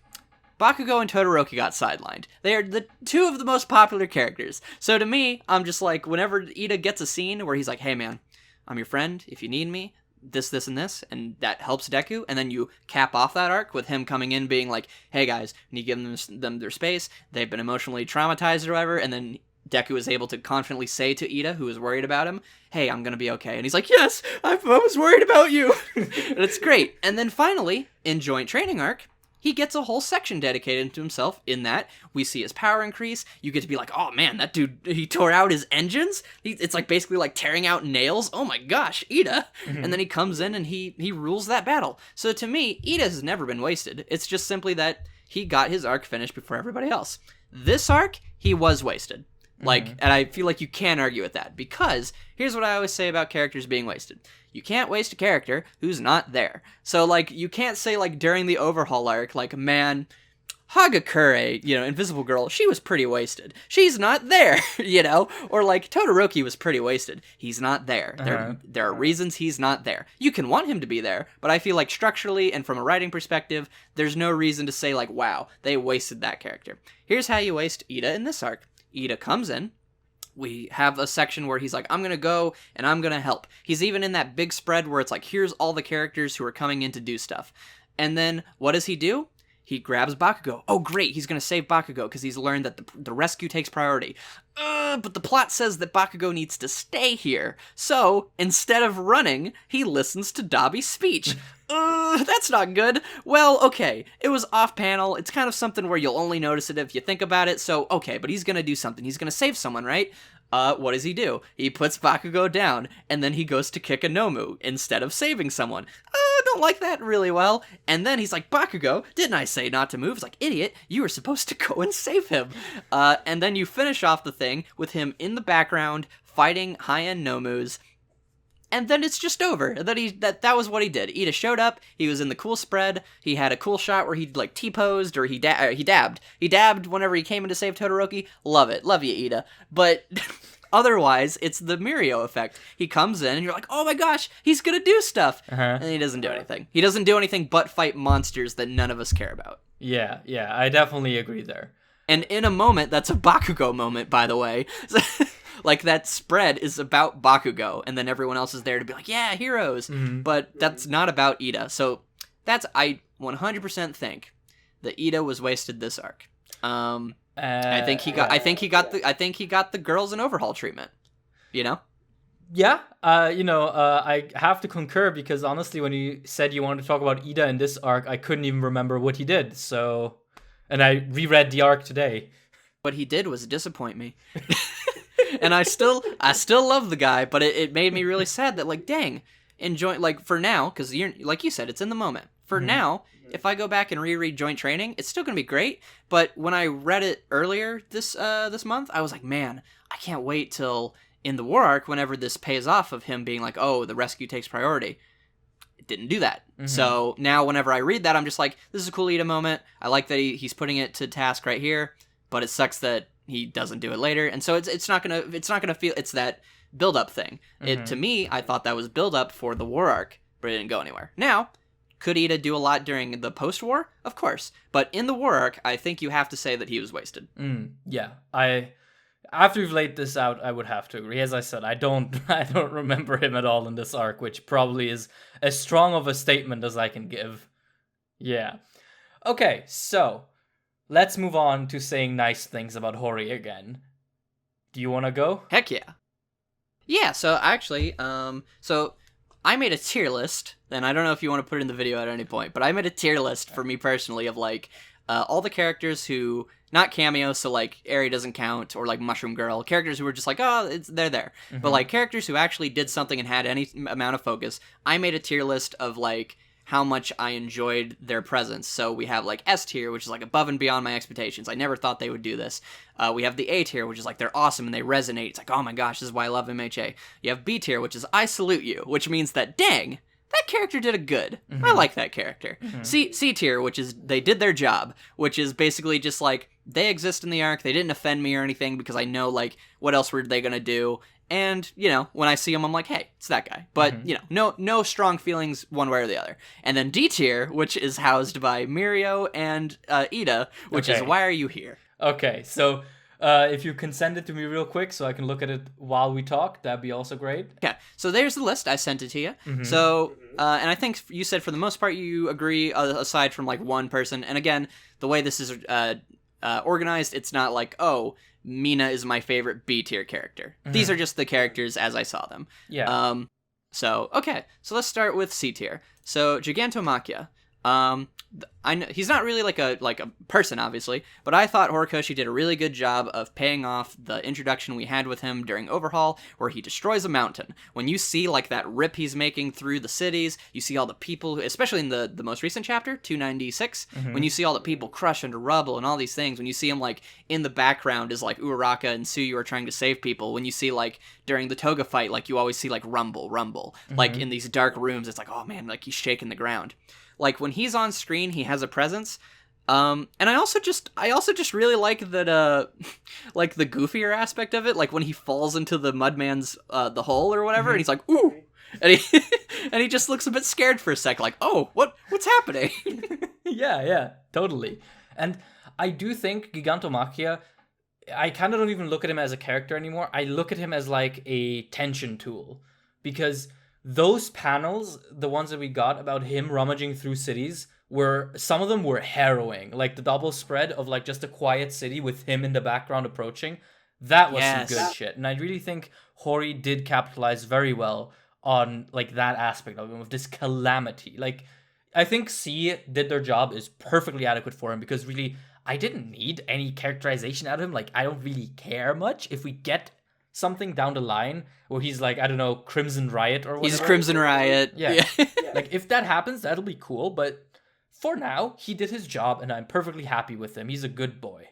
A good dog. And it's a good long-term payoff. I'm glad that Horikoshi really paid that off. The only thing he hasn't paid off with him is his armor that he wears that we see in the background sometimes. He didn't use that this arc, so that really makes me more hopeful for Detnerat, but we'll see. So next on the list we have Ryukyu. Now, Ryukyu is a character who I talk about how there are characters who work at like a deficit. So like, for example, my friend Trey, he hates Bakugo. Like, hates him so much. And he can acknowledge all the scenes that are good about him. But he's like, but that character made such a horrible first impression that it's not that he's working his way to be a character I like. He's working his way to be a character that I am neutral towards.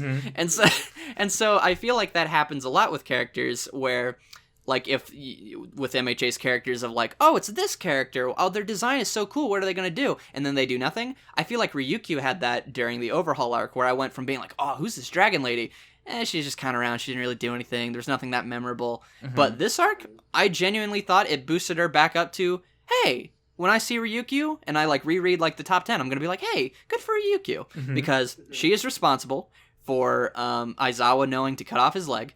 She is responsible for capturing Shigaraki and holding him back. She takes so many hits and still continues to get back up. I think he ripped off her hand. And so it just really felt like she put in work, and there was plenty of times where she went down and I was like, yep, that's Ryukyu for you, useless. But she continued to do stuff the whole fight, and I was very happy for that, to where now when I look at her, my eyes don't glaze over. I was like, good job, Ryukyu. You actually, like, if you did not say what you said, Aizawa loses his quirk. If you did not do what you do, the characters die much quicker, or we don't have time to stop them. So I like that. And she's a big dragon. That's pretty cool. Yeah. And I definitely think one thing that I always like about MHA, right, is that the adults feel very competent. Like, 99% of the time, the pro heroes feel like pros. And that is something, maybe it's because I grew up with Naruto, but in my head, I've lodged this impression of shonen anime where the kids are the people who have to deal with everything and the adults are kind of whatever, right? They're incompetent or absent, because that's very much what Naruto is for a long time. And I just always appreciate seeing a competent adult in MHA, and Ryukyu is a great example of that. She does her job, she does it well, she, is active on the battlefield, she communicates with her peers, as you pointed out with Aizawa, and that leads to an advantageous position for them in the battle. And I think that is, an admirable piece of the puzzle of the, arc, right? So, yeah, did her job, C tier, perfectly adequate for me. As I said, I'm going to say this a lot because I generally agree with most of this. Looking at it, I think I can find one more character I don't agree with, other than the one you already know about. So we'll see. Yeah, okay. So next up, Midnight. So I made this tier list before the recent chapter where we would confirm that she died. So I would honestly have to put her back up in B, because the thing is, Midnight actually did have quite a few moments that I really liked that characterized her, but since she got kind of just taken out, and I thought for the time, oh, she's just knocked out, I was like, you did your job. But now that we know she's dead, and that's going to leave a lasting impact on the students, and knowing and taking into context of oh man, yeah, she always had kind of a fun dynamic with All Might, where she'd talk to him and people ooh, are they dating? Blah, blah, blah. Or she was really confident about Momo. And I thought her best scene and that was during joint training. And she's just been around. You remember her for better or worse. For good reasons or bad reasons. She's the ref during sports festival. So what I really loved about her in this arc was the scene where she talks to Kaminari and she's like, hey, I understand if you look down on us adults, but don't be scared. Think of it as you're helping us, you're the competent one, which is great. That's her being no, you're important. But then my favorite thing she did was when she said hey, if thinking of random civilians does not give you peace of mind or whatever, think of the person that you most want to help right now. And that helped Kaminari, that put his mind at ease. And I was like, yeah, that's a good teaching moment. And then you have the cool page where she knocks everybody out with her smoke gas. She's leading the charge whenever she's riding on Kamui Woods. And the way she gets taken down is pretty brutal, and I don't mean her getting off-screen killed by a guy jumping on her. I mean that she gets Kamui Woods gets burned to cinders. She launches him into the air, or her into the air, and then she gets hit by rubble and falls 20 feet to the ground and can't even move. Yeah. I really think the way Hori handled her death is maybe the most brutal one we've had in MHA, actually. If you just think about it. Because she was immobilized by head trauma, called her students to reassure them and give them a plan for a last moment, then gets murked off screen, then the student who, reassures her peers about how she's fine is one of the students that has to find her, already cold body, which... And is holding her hand. Yeah, like, that is a really harrowing thing for MHA. Like, I would put that... Like, it's not as obviously gory or horrible as, for example, the backstory to Shigaraki's family. But right. It's still, like, just thinking about that kind of gives me chills. And it's interesting to see something like that in MHA. So, yeah, I agree with bumping her up into B. I don't think she did, like, a phenomenal job at being a presence in the story. She was just really there. But I do think her death definitely catapults her up. Just because... having a death this relevant and this brutal in front of the class jokers, nonetheless, Kirishima and Mina, that's some good shit. Like, good on you, Midnight. You kind of had to die, but, omelets and all that, right?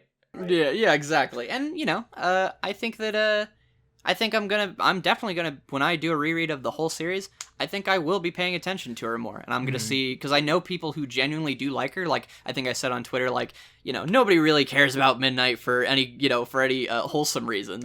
But, her death was really good. And I had a lot of people tell me, like, no, dude, I like Midnight. I'm like, okay, then I want to go back, and when I reread the series, I'm gonna be paying more attention. So, yeah. Next up is Nejire. Nejire is in the same boat as Ryukyu, only a little worse in the sense of when she is introduced, she is standing there with the big three. Like, you were supposed to look at Mirio, Tamaki, Nejire as equals. But in the Overhaul arc, as we all know, it's infamous for this, she really gets shafted. She comes into the arc, she throws the big guy into a hole, and that's it. And so nothing about her existence make you think, like, yeah, she should be a part of the big three. So I was really happy when in this arc, when it looked like, for one, she gets to be the reason that Shigaraki gets knocked out along with Shoto, and that was just a cool picture of her being like 100%, ba-choom, and just blowing him up. But second, which is just good in terms of like showing her competency. It's like, okay, we want to show that she's really impressive, have her fight the main villain, even if he's weakened, and nuke him, with your full power. But second, I thought it was good that Horikoshi had Dabi hit her, and she goes plus ultra, and she gets up, and you see that she's burnt. Like, you actually see that her body is burning, and I like that she's, like, licking the side of her lip. It looks like she's like, I'm gonna get up, and I'm gonna keep fighting. I'm like, good. You, not only did you do a cool thing, so I can buy just a little bit, that you're part of the big three, but two, you had a hero moment. You had your little plus ultra moment. You took damage, so I know that, like, you actually got hurt. And so, to me, like, if I were to, like, rearrange this, she's the very bottom of C. Like, she just edged in. But, like I said, she was working at a deficit for me before. Now she's working at neutral. If she does anything good going forward, she's building on solid ground on my book. Yeah, I think I'd agree. I also want to just talk about the fact that she does get injured, because shonen has the tendency of keeping pretty girls pretty.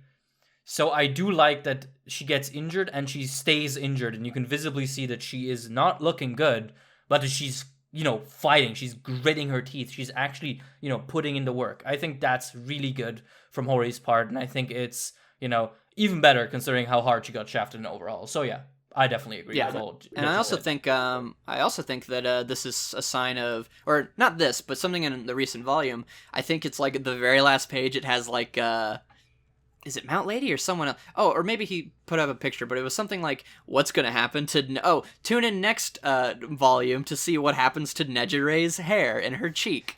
And so I'm like, I feel like these scars are actually going to stick. And, it's a big trope in anime that when you cut your hair or something happens to your hair, it signifies a shift. Yeah. So I'd be really happy if we get more of Nejire. Go for it. Yeah, so. I mean, she's a fun character. I just, I wish she had more to her character, right?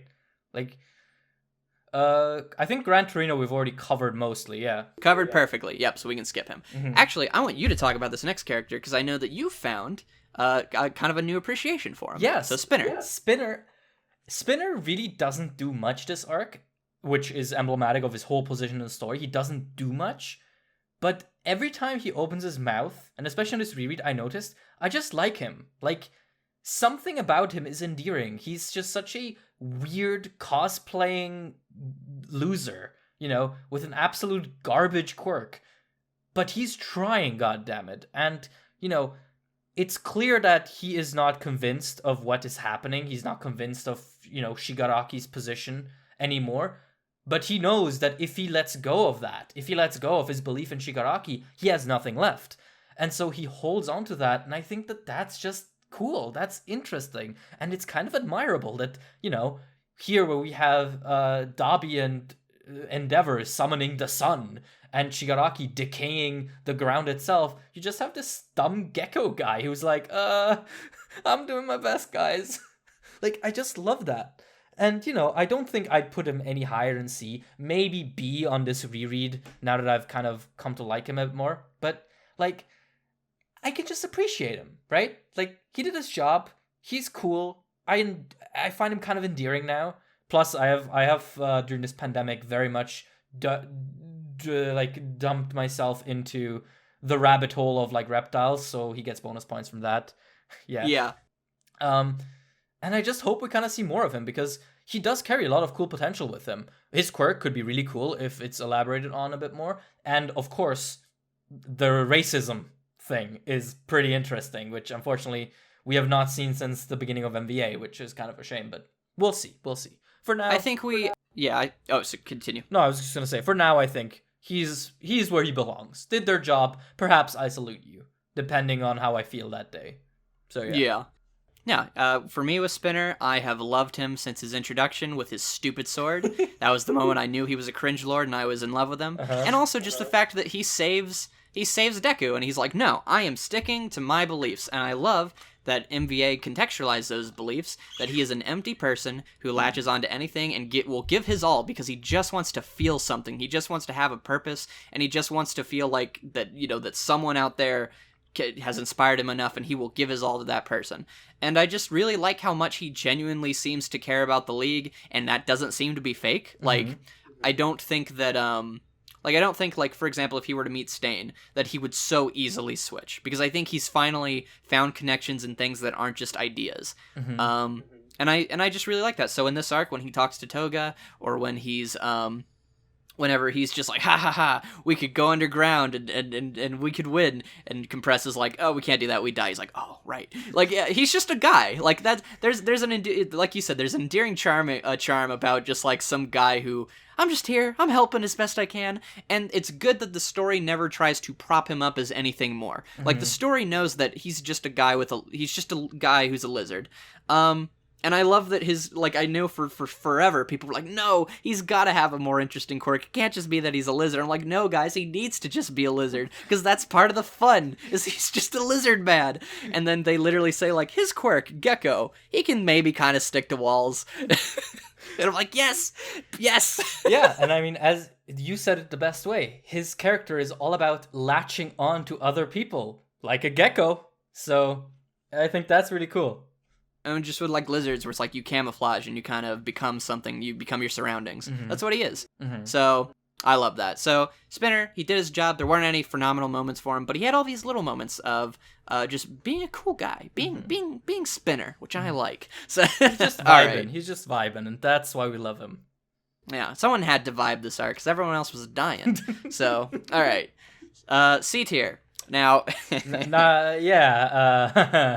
You have quite a bit of recency negativity towards this character, with outside influences and just inside of you just feeling like Ochako Uraraka has not been utilized to her most potential. Honestly, I would not be surprised if you asked why is she here, because a lot of her scenes, at least before this final chapter, a lot of her scenes were there to prop up other characters. Mm-hmm. And so obviously you can know why they're there, but it sucks when a character kind of just feels like a plot device. So actually, I'll kind of let you talk about this one too. Yeah, I mean, honestly, I think she fits perfectly and did her job. She did her job as like a secondary character, I guess, in helping out with Toga's scene, especially in establishing the devastation at the end of the arc. So, like, from that perspective, I don't think I would bump her down. She did her job. I just wish her job was, more.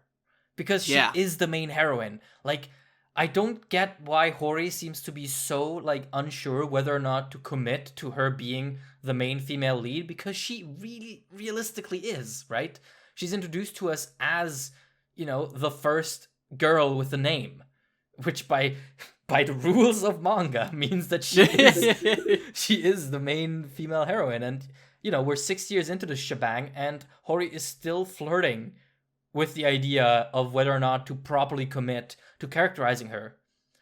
Yeah, it's like I said on Twitter, she is in perpetual half growth. Yeah. Where it's not that she doesn't get little climax moments. Like, she has the Bakugo fight. She has the so for example, for the money thing and trying to prove herself as a good hero, you have the Bakugo fight. Nice little moment. But then after that, you think, oh, so now she's going to try to improve on that, and she kind of does with Gunhead in the Hosu arc, but it's not focused on it. It's a little thing. Mm-hmm. Okay, so but we're gonna continue that. But then we have the crush with Deku.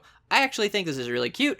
I have no problems with it. I appreciate how it doesn't actually get in the way of the arc, like I feel like stereotypically it would, where it'd be something like, oh, she can't even fight because, oh, I love Deku. Mm-hmm. But no, she deals with it. She decides, you know what? The reason I like Deku is because I admire him. I see all these traits, and I want those for myself, so I'm going to try to be a better hero. Awesome, Uraraka, let's do it. But then we move into Overhaul arc, so that would have been the place to do it, right? We get to show her being competent the whole time and doing cool stuff. But she kind of gets shafted. She just does a little bit. Okay, but we'll wait. Get to Joint Training arc. Now it's this idea of who's the hero who saves heroes. Oh, man, that's really fascinating. That's so cool. It's like the mental health of heroes. You're a hero who is there for the other heroes, and she wants to be a support hero. So that's kind of adding more depth to it. And we give a little bit of a climax to that with her saving Deku, making sure he doesn't plummet to his death after his black whip goes down, mm-hmm. and coming up with the plan to brainwash him and slapping him and trying to get him out of it and being there to support him and takes down Monoma.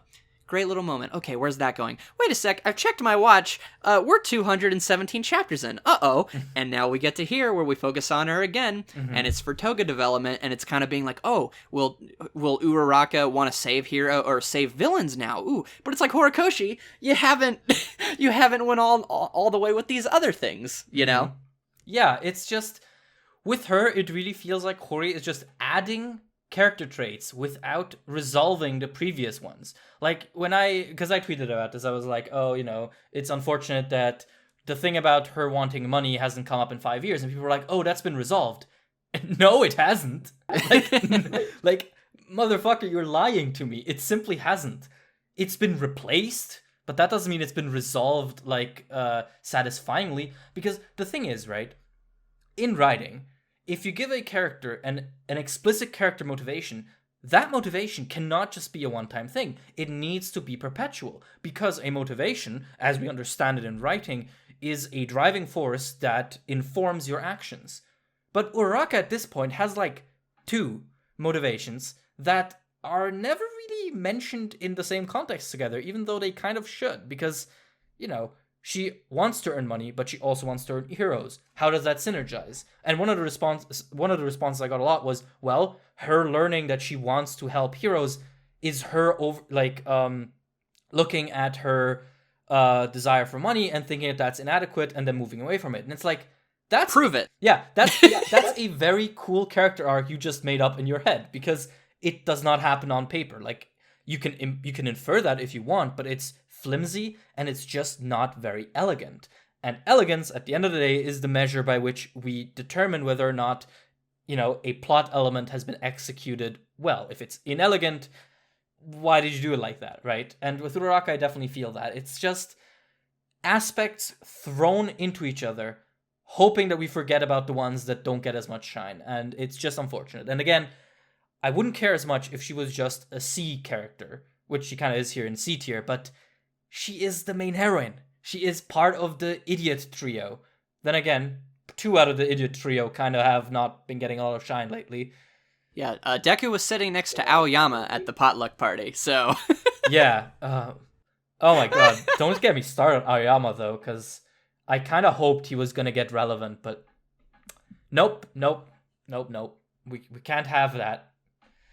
It is kind of unfortunate that it seems like this is gonna become the Deku Bakugo Todoroki story, which I'm fine with, but he did spend a long time establishing characters that, I'm kind of attached to now, and I wish I could confidently say we're gonna see more of. I can hope that Ida will get more shine, and I feel like Hori, I mean, he has to know that he's popular. He was number 4 in the popularity polls. He's always in like the top 10 or something. But so he knows that he's there, but doesn't seem like he really wants to do anything with him right now. So I can hope that he'll come back. But like you said, in the here and now, it kind of just feels like Iida's kind of off to the side. We'll give him some, and Uraraka, we'll give them these little moments. But the long-term payoff might be the end of the series, and I don't really want that. I want them to have another big moment soon, that way I can be like, okay, all that buildup was really important, and then we can keep going. But for sure. Real quick, you threw shade at my boy Aoyama, which I don't understand. Aoyama is the GOAT. He's one of the best characters in all of MHA. I love all of his scenes where he's being freaky or weird, and I love everything about the fact that he's like this coward, but he wants to be a hero, and he has like this belt. He has this quirk that hurts his stomach, and then he's just like, oh, I want to be equal with everybody else, but I'm like a coward. I'm hiding in the provisional license exam. Boom, I'm gonna stand out and stuff. And then he ends up saving everybody. It's like, oh my gosh. And then he reaches out to Deku, and he's like, Deku, you and I are similar. He's the best. He's funny. I like him. He's cool. I just wish, I just really wish that his position in the story didn't boil down to gag character and also a red herring once. Because right. Because Deku says that, oh, this is the story of how me and Aoyama became friends, and then that kind of is the end of it. That only really like matters in the sense of like, oh, the person Deku's dancing with in the culture festival is Aoyama, and he likes that guy. Cool. Yeah.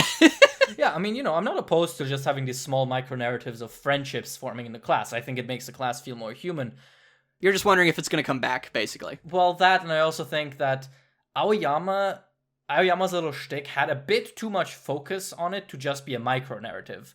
Like, Kaminari and Mineta being friends, that's a micro-narrative, because it doesn't matter, but it's cool to see that these groups are forming. But Aoyama got a whole chapter dedicated to what's he doing. He gets a whole, volume cliffhanger, pretty much. Yeah, no, you're right.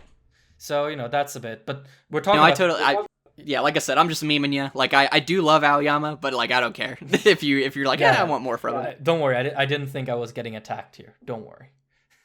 We were doing so well, but we were doing so well in our grievances and disagreements, but then you had to bring up Aoyama, and that's just my trigger. Yes, the point of controversy, the one and only Aoyama. Watching the stream as Oceans and Ian go from friends to rivals at the drop of Aoyama's name. Yeah, because of course Aoyama is the most controversial thing about MHA. About this war arc, everything, really. Yeah. All right. Okay. Do we want to move on to our next guy?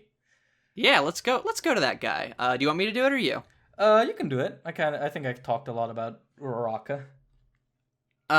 So Mr. Compress was originally my favorite League of Villain member. More than Shigaraki, more than Dabi, more than Toga, because at the time I was still in my Shigaraki sucks phase, as most people I feel like go through, where there's he's a lame villain, and then you're like, oh, that's the point, he's growing, whoa. But Mr. Compress, I just thought he was so funny. I loved that he's his whole thing is I just sneak away and hide, but I want to brag about it, because I'm a showman. He's great, and then just the fact that Todoroki, who's one of the most overpowered characters in MHA, is puts down a kid, shoots the giant, most massive ice wall ever, and it's oh wait, if you just jump where it starts, the big giant glacier doesn't touch you. Crazy. And then he just leaves. It's just I don't know. I just love his personality. So for him in this arc, he did what he always does, but he got a little bit more. But in terms of what he always does, I love that.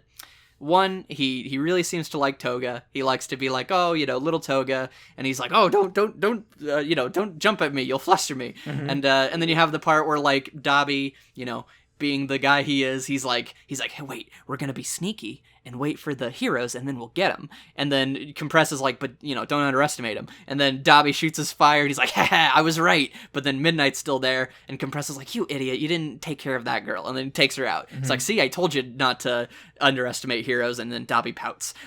He's really good at bantering off everybody. Mm-hmm. Especially Dabi, I feel like in NBA, where it's I was great at running away, and Dabi's you didn't do anything. So Compress was doing his thing for the whole arc, but then, like you said, Horikoshi decided to give him his little moment, and I'm with you. It's because I couldn't definitively say it was bad, because, one, the art was fantastic. Like, the shot of him about to throw his marble, and you see, like, the pain on his face, but he's trying to be, like, confident, but it does, because it's not, in My Hero, when people are hurt, they're really hurt, and you can see the pain on their face. They're not cool hurt, like sexy hurt, you know, like a lot of characters I feel like are, where it's like they're bleeding out of their face, but they got a cool smile. It's like, I'm not even hurt.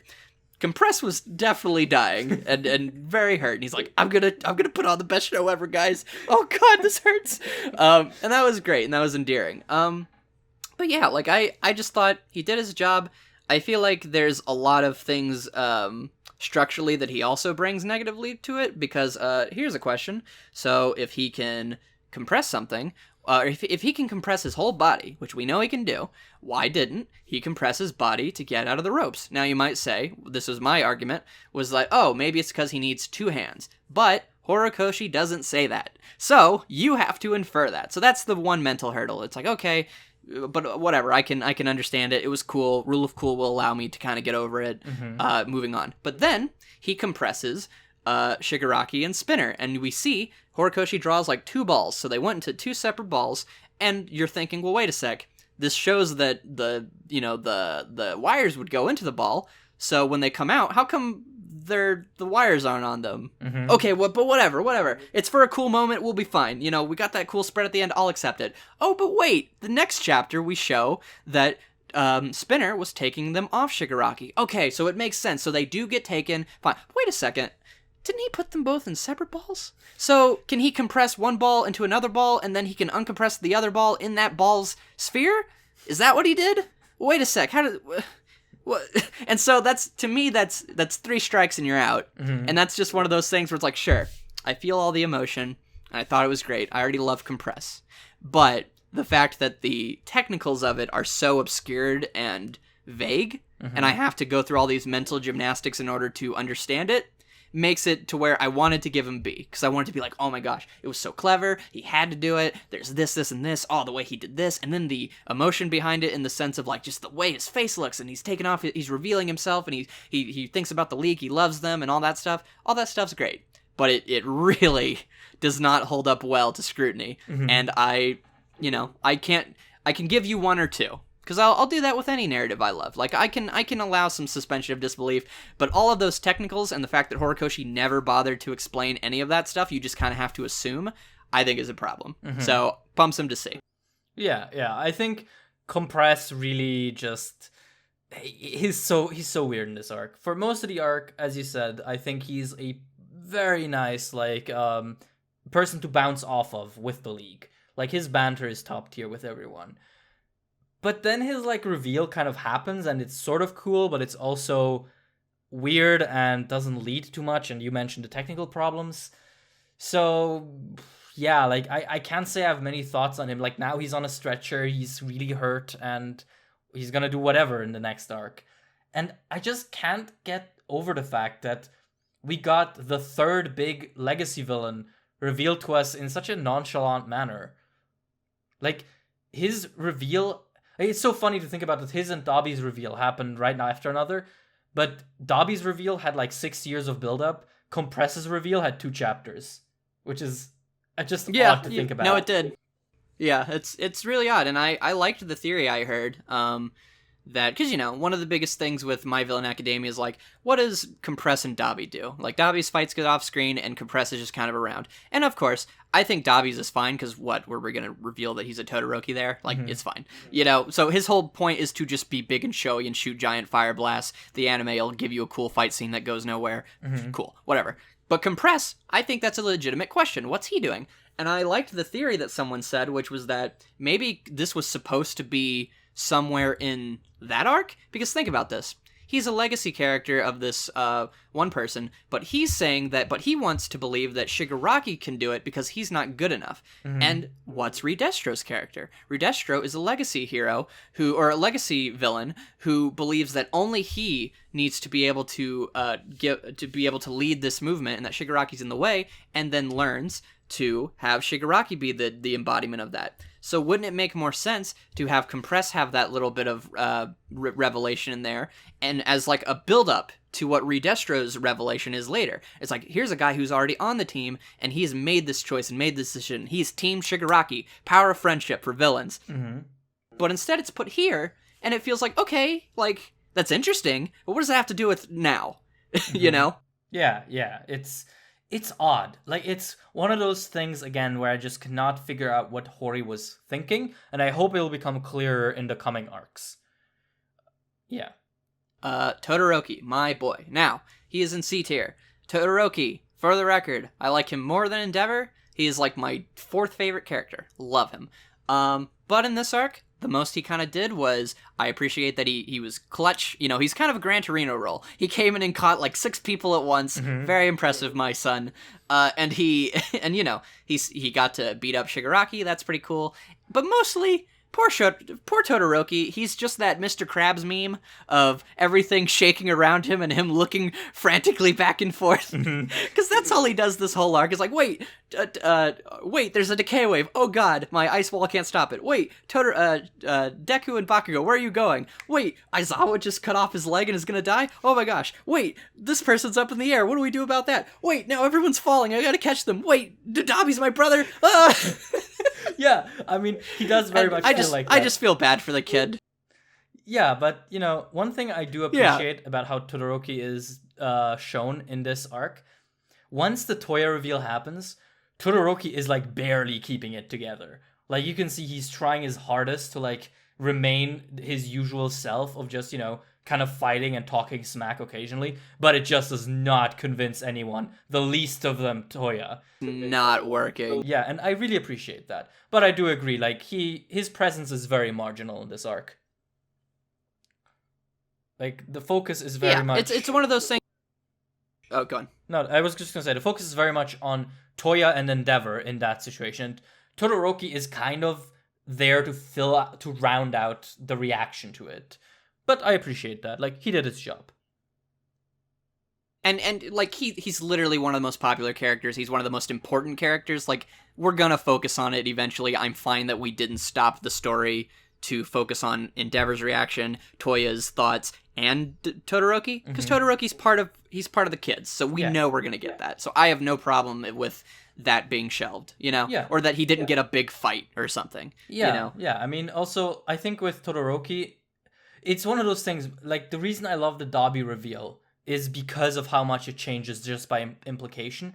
And honestly, Todoroki didn't need to have, like, a big moment of, like, him reacting mentally to Toya, because just by implication, you know, holy shit, that must set the boy back quite a bit, both in his own relation to himself and to his father, whom he was... And that's when he breaks, too. That's when he starts, like, trying to be the confident leader, like you said, but you see, like, he's crying, and his like, mouth is quivering and stuff, and he's like, Endeavor, Dad, move, get Midori out of here, I'll do it, you know?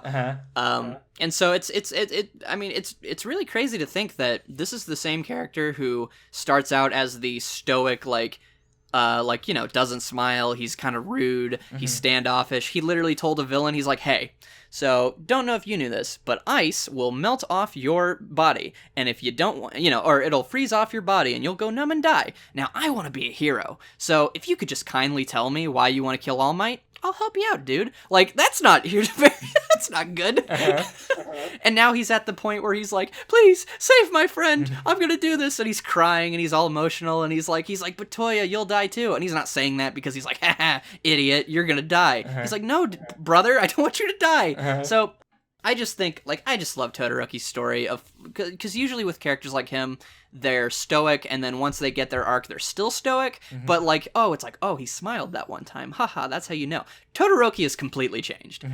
Yeah, I think Todoroki's characterization is one of those, like, earliest examples of Hori flexing his character abilities. Like, honestly, the moment I fell in love with MHA's character writing is when Todoroki winds up his fire in his fight against Bakugo, but then doesn't do it, because he still is unsure about how he feels about that. That was the moment I realized Hori is for real with this stuff. Exactly. So I can't wait for more. Now we're in B tier. Yeah. So B tier, I have Denki Kaminari. I love Kaminari. I think it's similar to Aoyama, but in this case, Aoyama didn't get, like, a big payoff in this arc, which I think I would have preferred. But I think if you notice, every character who's not like one of the big ones, so like Bakugo, Todoroki, Deku, everyone who's like starts out the series is just like, that's the idiot, that's the girl with big boobs, that's the Birdman, that's the funny guy. All of these characters, like, they've been slowly building up. So obviously Momo's been getting focus consistently throughout the whole series. Tokoyami, it's always like, his character is less about like being a person and just more about like, he's the cool Birdman with the overpowered quirk, and we watch him get better at that. Kirishima, he was there at USJ and we saw him with everybody, and he gets more character.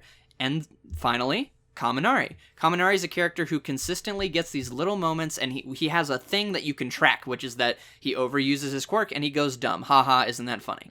Then we get to Provisional License Exam, where he not only recognizes Bakugo as a hero when he was the first person to be like, dude, you're not trying to be a hero, you're a steam turd, whatever. And, you know, and it's funny that he will talk smack to Bakugo, you know, and all these things. So you've built up this reputation with this character and given him all these little moments, and then you capitalize it on with this beautiful page of him pointing into a panel that has like the electricity, and then you have like him as the center point, and you follow him as like a lightning rod that you follow down the page as he thinks about Jiro, who we know he likes and he's built a connection with, not only as a friend, but you can slowly, it's not just like he immediately is like, oh, that's a cute girl. So like when he thinks back to the person he most wants to help, you feel that whenever he does his power, you're like, yes, look how far he's come, he can take that many volts, look at him. And just, I love the scene where we see all the way back in Culture Festival, which is something we didn't know before, where, yeah, this is a big thing about Kaminari. He's the friendship boy. He is like one of the few power of friendship boys, because everybody else is like hero, right?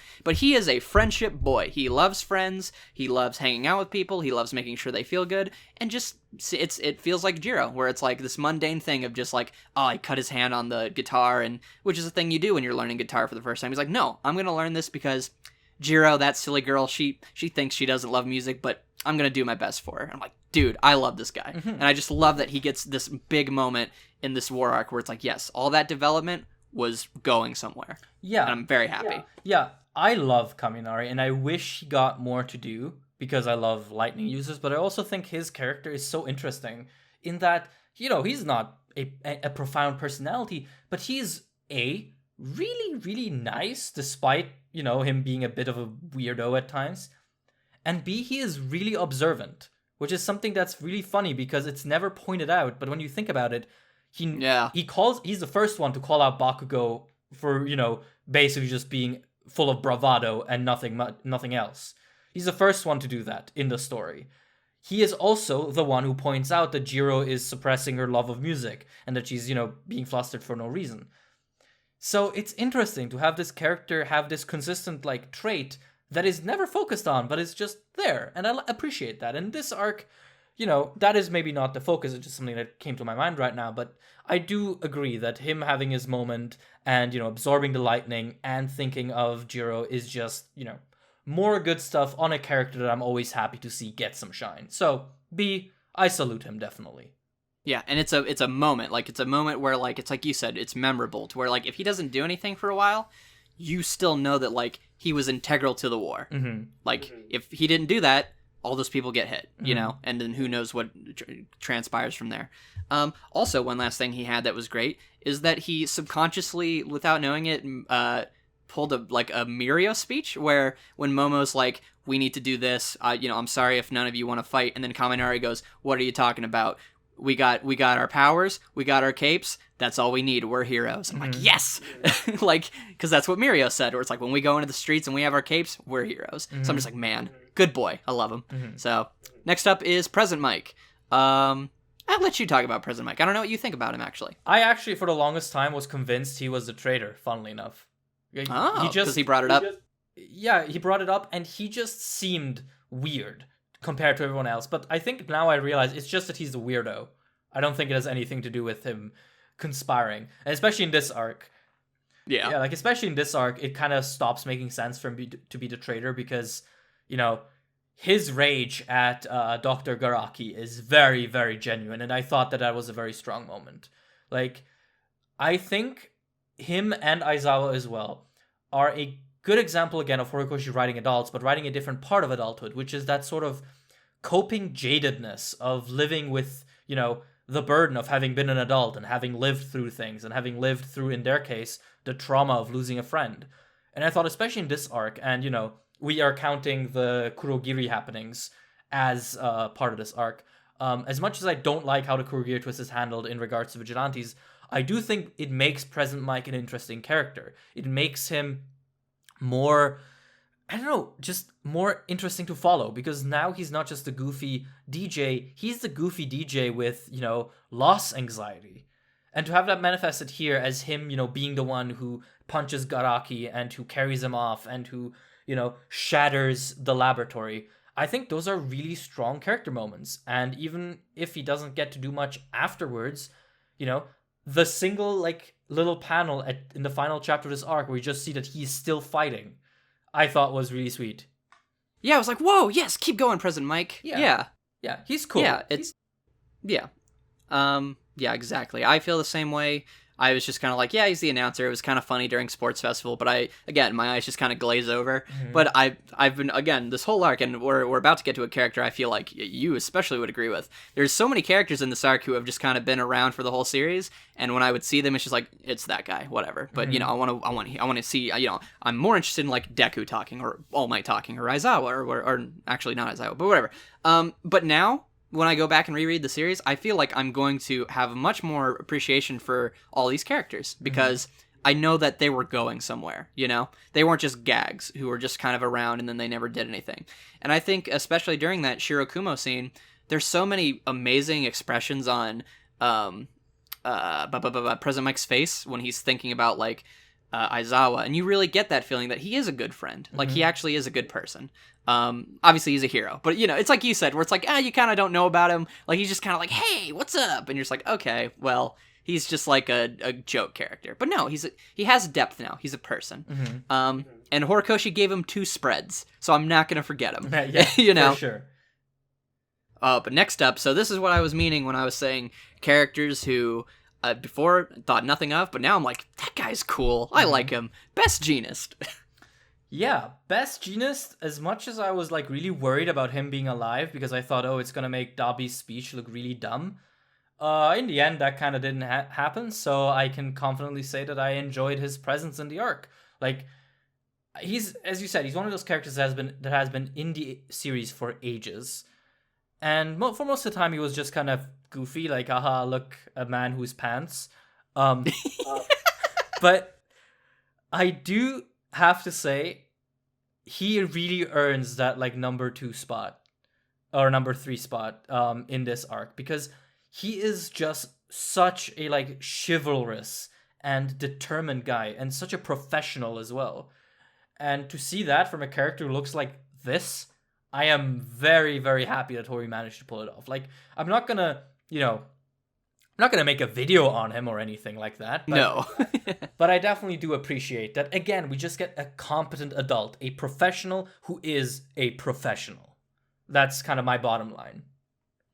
And that's kind of a big thing with this arc, is that, I kind of went into the arc thinking, this is going to be the big turning point of not the villains, killing everybody and winning, but, the villains are going to, come out of the day feeling like, oh, they're in charge now, or oh, we need to watch out for them. So I thought oh, Gigantomachia, we're not going to actually capture him. We did. So that means that all of Best Jeanist stuff doesn't feel because I feel like this is something Horikoshi doesn't actually get enough credit for, which is that the tale as old as time in the shonen arc, where you have the characters who kind of buy time for the hero to actually do everything, or they defeat someone, but then it's it doesn't really matter later because it comes back, or this happens, and it just feels okay, so the side characters are just kind of there to be I like them, they got to do a thing, but they don't actually affect the story, right? They're just kind of there to buy time for the people who really will.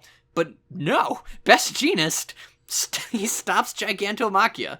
He holds him off long enough for the sedative to kick in. He halts Dabi from immediately killing Endeavor. He inspires Bakugo in terms of just helping him kind of take things a bit more seriously. Not too much, but just a little bit. And it adds, I don't know, I just really like him. And I especially love when he talks about, he's really good at speeches. And like you said, just being a swell guy. Because whenever he talks about, this rope that we have could not have been threaded by a single person. No one here today was worthless. Each of them added a strand to this rope, and we will win because that is what heroes do. I'm like, yes! Yeah. Because it's fiber! It's his quirk!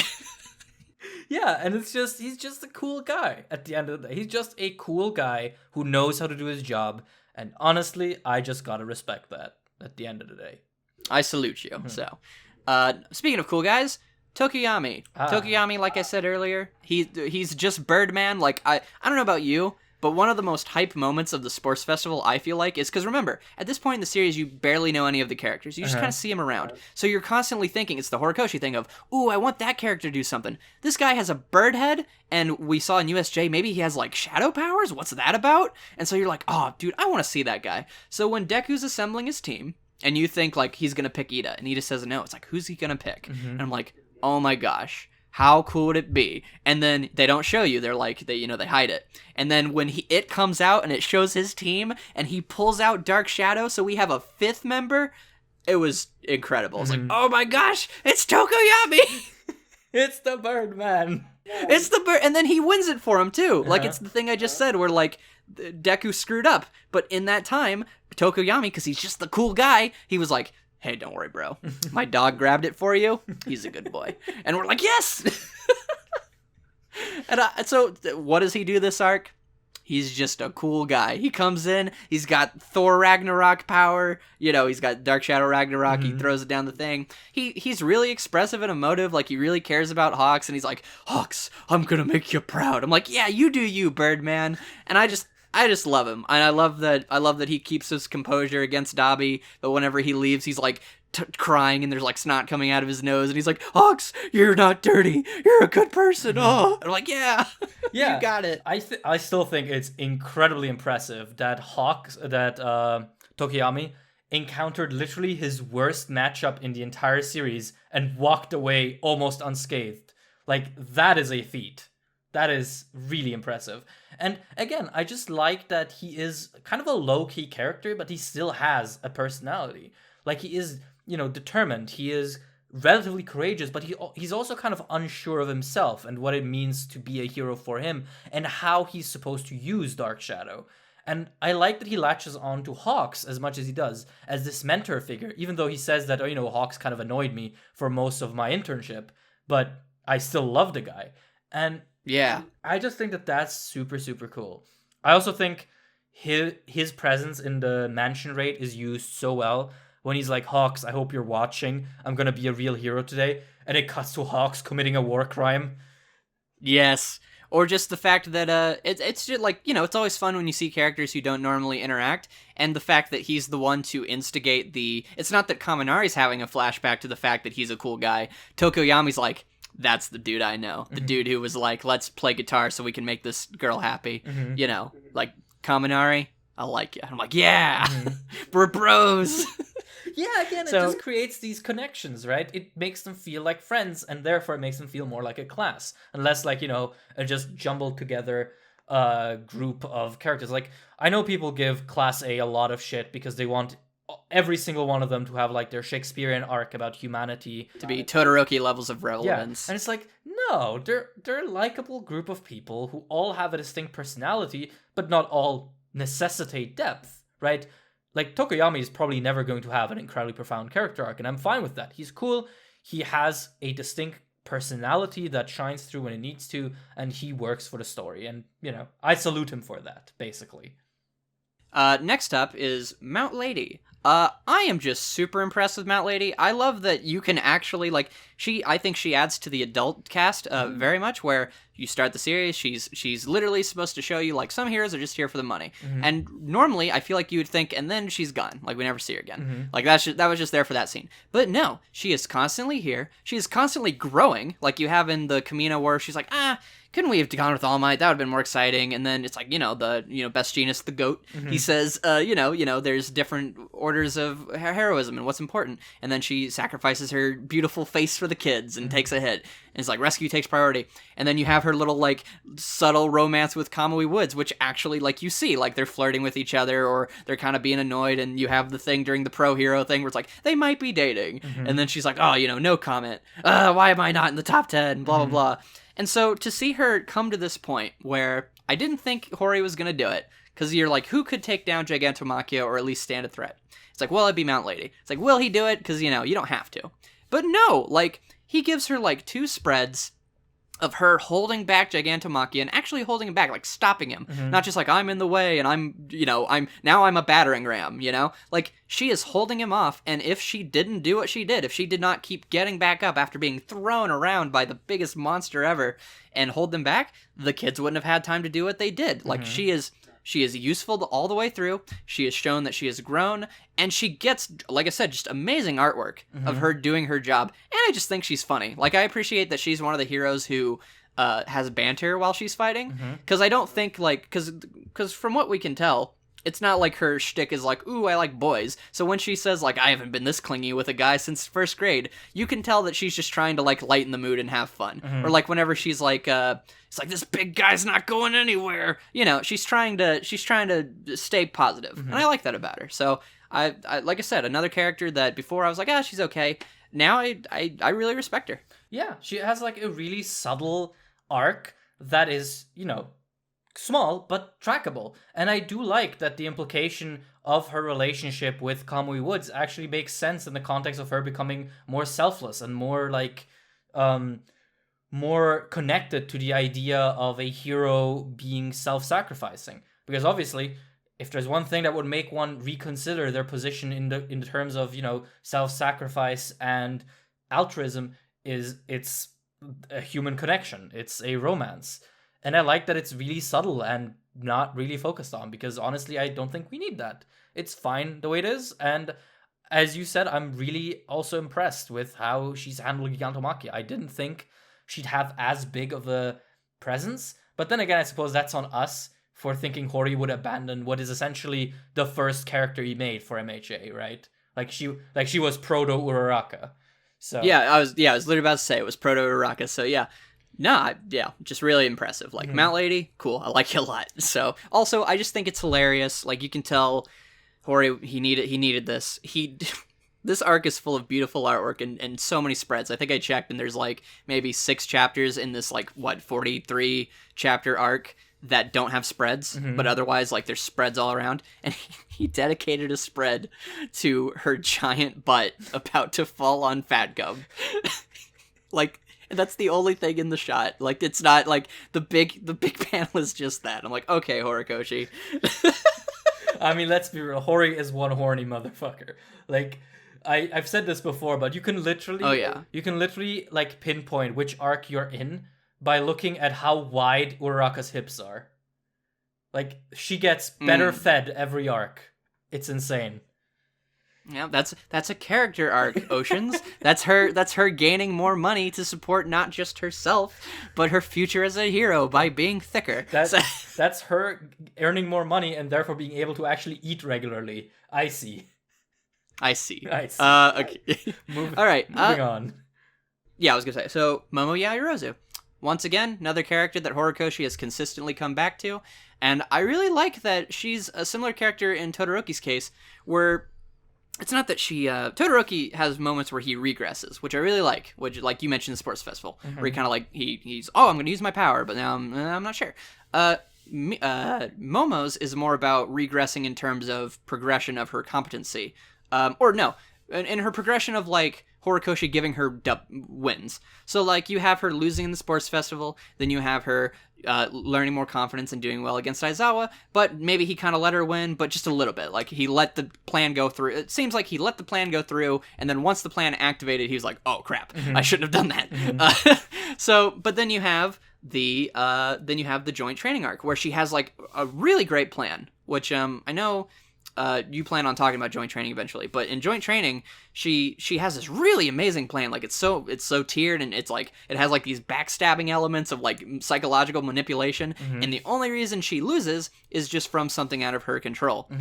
But then we come to but that's continually happening, which is just that Momo should be one of the most competent characters, but she lacks confidence. She has her confidence. Now she just has to get good. Like that's literally it. It's just get good. And so she's getting good. And then in this arc, I just really love her moment of thinking like, okay, she told us we could run, but like, would a hero really run?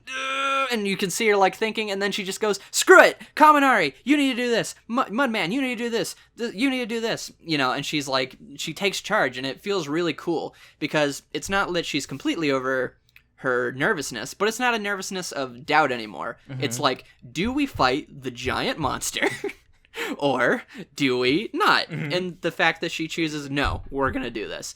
And it's got all these stages to the plan. It's got my favorite part is that she put the bombs into the mud so that if he tries to dig, he'll sink even lower. That's great. The timing everything properly, building the giant cannons to try to keep Gigantomachia back. Just Momo as a character, I just think she's really pleasant to like just hear how like kind she is, despite the fact that she's the rich girl character. She's very like earlier on in the thing, she's like, "Hey Jiro," like she doesn't even say anything to Jiro, and she's just like, "Don't worry, Kaminari's gonna be fine." And I just really like seeing that in her leadership aspect. So I was really impressed, and the fact that again, I was going into this thinking, "Okay, that's really cool. She came up with this plan, but it didn't work, right?" So what, you know. That kind of sucks. But no, she got Gigantomachia, and that's just great. Yeah, I think... like, that's on her record. That's on her record now. She took down Gigantomachia. Yeah, to kind of add on to that, because you kind of mentioned most of what I think about her. Like, I absolutely agree. But to add on to that, I also think I really like when Best Jeanist is holding his speech, and he's like, this victory, when they bring Gigantomachia down, this victory could not have been achieved without the help of each and every one of them. And I think that really cements how much impact Momo had in this arc. She literally brought down the Mountain Man. And I think that is just so impressive for a character that, for a long time, was characterized by not knowing what to do. And I also do like, again, that she is present when they find Midnight, because I think that is going to be very, very interesting to see how Hori handles that, because he'll have to do something with it. So yeah, I mean, you know, if he bothered to show us Uraraka's reaction to Night Eye dying in her, or like being in her arms while he's dying, and then not doing anything with Uraraka, then I'm sure he'll bother to at least show us Momo's reaction. Yes, of course. That's what I mean. It's like, yeah, something will come of it in terms of like, it won't just be like they were sad, or at least I would hope not. Yeah. Yeah, same. Yeah, Mirko. The big one. The character who pretty much owes her entire popularity to this arc. Which is really funny to see, actually. Because I remember when she was first shown during Pro Hero, and I was weekly back then, people were like, oh, this is a cool bunny girl. But she's only like, you know, she's only gonna be there so that fan artists can make porn of her. Like, she's never going to be relevant. And Hori said, "You're right, but I'm gonna help you out, and I'm gonna give you some shots you can learn from. He's gonna teach you anatomy, because boy does he draw Mirko." Yeah, like Mirko is the most overt he's ever been with his like with his preference. I mean, he says it in her character page that he put her as like the amalgamation of everything he likes, and boy does he like her, because man, he literally did not sketch anything other than her for like half a year. Like, it's on Twitter. Crazy. Yeah. And I'm kind of shocked we never got a Mirko cover for the volumes, because I was certain we were going to get a Mirko one. Oh, you thought he was going to go all the way and just have her as one of the covers, even though it's like she's kind of minor, but you know. She's minor, but she's minor, but the like 5 chapters where she's like just wrecking the Nomus were such a strong start to the arc. Like, oh yeah, that was so good, because it's kind of like the Kirishima thing when he first got his like big stuff in Overhaul. When you get a character that feels so minor, get so much shine in such a short amount of time, it creates this impression that could happen to anyone. We know it won't, but it feels like it could. And I think, and you know, that's the whole thing with storytelling, right? It's almost as much about what you make your audience think you're gonna do, as much as it is about making as much as it's about making actually doing the things they think you're gonna do. Oh no, I'm gone. Let's see a second. Oh, there you are. Okay, yeah. Okay, bet. Yeah, you're good. Okay, yeah, just the internet, but oh well. But yeah, so Mirko, I'm very happy with her role in the story. I'm happy we got a actually strong, competent female character like her, because I feel like that role was not tapped yet. No, it wasn't. Yeah. No. And I like that despite how, Hori draws her very sexily, I do still like that the big appeal of her, aside from her ass, is how fucking buff she is and how she'll rip your head off with her legs. I think that's cool. That's cool to have. Yeah, I think it's perfectly fine how much he goes into it, because the point is that she I think this is actually, unless I'm mistaken, this is the only real fight, because there's skirmishes or whatever, but this is the only real fight in the whole series that is pure meathead. He doesn't give her a backstory, he doesn't give her an emotional connection, there's nobody we know that she's interned under, there's no none of it. It's just sex appeal, violence, and you're all here for it. Yeah. and so to me it feels like it does, with Momo, oftentimes it can feel because it's the whole thing of why does her design have to be that way? Why does her quirk have to allow so that we can see her giant tits? Mm-hmm. That's just because I would assume at the time he's I need the fan service character. Mm-hmm. But he's definitely I appreciate that, even though that is always the case with her design, it's really just the anime that kind of focuses on it. Mm-hmm. It's just kind of there in the manga, but it is there. Whereas and so it can kind of be this doesn't add to Momo's character, but the sex appeal of Mirko does add to her character, Mm-hmm. In terms of what you're supposed to get out of it. And so, no, like you said, it's a great way to kick off the arc. And I would say the best thing she does is she instantly makes you, it's that competency of the adults, right? Mm-hmm. She comes in and she fights 4 high-end Nomus, and she takes one out, and she fights them competently. She loses an arm, like you said with Nejire, and I know she's a different Mirko's a different kind of beauty, but he messes her up. Mm-hmm. Yeah. And so yeah, it's everything you said. It's just pure awesome. Rule of cool, and I totally understand why people like her, even just for all the reasons that are there. And I hope, even if she never does anything ever again, I will never forget her. Yeah, so, for sure. And to speak a bit more on the sex appeal, I do think also her sex appeal out of all the characters is one of the more reasonable ones, because if you look at her outfit, it's not overly sexualized, unreasonably. It's literally just, hey, here you have this person who needs her limbs to be able to move freely at all times. Exactly. So it's just for example, one thing I actually do like about her is that she doesn't have a massive cleavage, because that would just not be advantageous. There's no reason. Yeah, it wouldn't make sense. Yeah. Yeah, so yeah, I like Mirko. I wouldn't put her as a favorite character of mine, but that 5-chapter stretch was some absolute fuego. So yeah. Great way to kick off the arc. All right, now we get to my girl Mina. I've always loved Mina. I love her design. I love her English voice actor, especially, just how peppy she is. Mm-hmm. I love that she's raccoon eyes to Bakugo. But I just especially love during the Culture Festival, where while Jiro is the character everyone says gets focus, Mina really does get a lot of focus, not in terms of depth or anything, but just letting her personality shine, Mm-hmm. which is something that Hori usually does a very good job of, but with characters like Kaminari or Tokoyami or Momo, he's given a lot of depth to. And now we're starting to see that depth being inserted into her, where she's kind of giving the Momo treatment, to where she fails. But we care about her enough because of what she did for Deku and training him, what she did for Eri in terms of helping the concert, and just her likable personality. She's just really kind, she's really sweet, she's really fun. The fact that the way Horikoshi is finally giving her depth, or setting her up to have depth, and also with Midnight, with the fact that she's the character who says don't worry, Midnight will be alive, so she's gonna feel like she lied, she's gonna feel like she didn't protect Midnight, she's gonna feel like this and that. Mm-hmm. It's just all this stuff that culminates in, honestly, to me, is one of the most impressive Horikoshi things that Horikoshi's done for a character, is that he has her throw the vial, and then when she hears the voice, it's not that we just get the flashback. or like she goes, ah, because I feel like regardless of if you understand it, I feel like it would kind of feel annoying, right? Because she's another female character. You want her to do something, right? So it's like, Horikoshi, like, come on. But no, when he draws her in her school uniform, this is a page turn too, I think, and you see her back in her school form, but she's still holding the vial, you get it. Like you feel the terror in her. And I love that she still throws it. Like, it's not that she stops and then Machia moves. Her hand still moves forward. It's just that the slightest hesitation, that little bit of grip moves from her hands. And it's just great to see that it's the same guy who she stood up to before.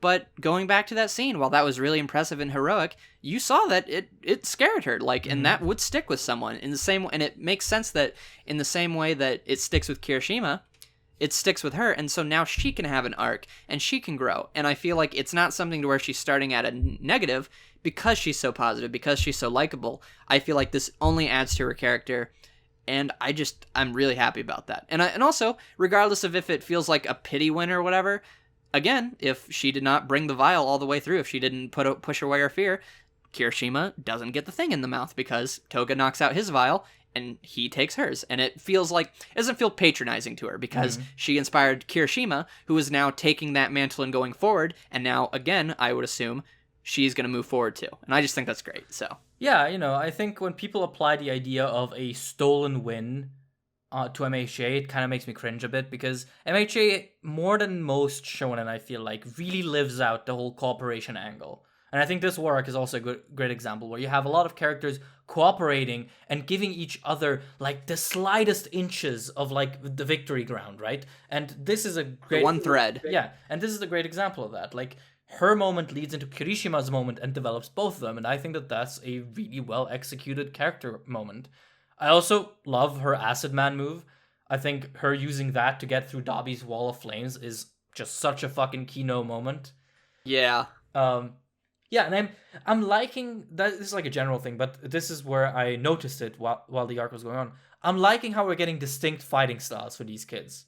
Like, I'm liking how even though they all are making like ultimate moves for themselves, they're not all the same. Like, they're not just my quirk but bigger. Like, her move is my quirk applied in a way that I usually don't apply it to. Like, her usual appliance is shooting acid, but Acid Man is the first time she acknowledges the fact, hey, wait a minute, I'm immune to my acid. So, and I can make like an armor out of it. So I think that it's cool that we're getting these like little diversities. It's nothing you could fill a wiki with, but I think I prefer this, honestly, because it makes it lightweight, but still there and, nice. Yeah, so that's the last to see. I'm actually going to postpone this next character.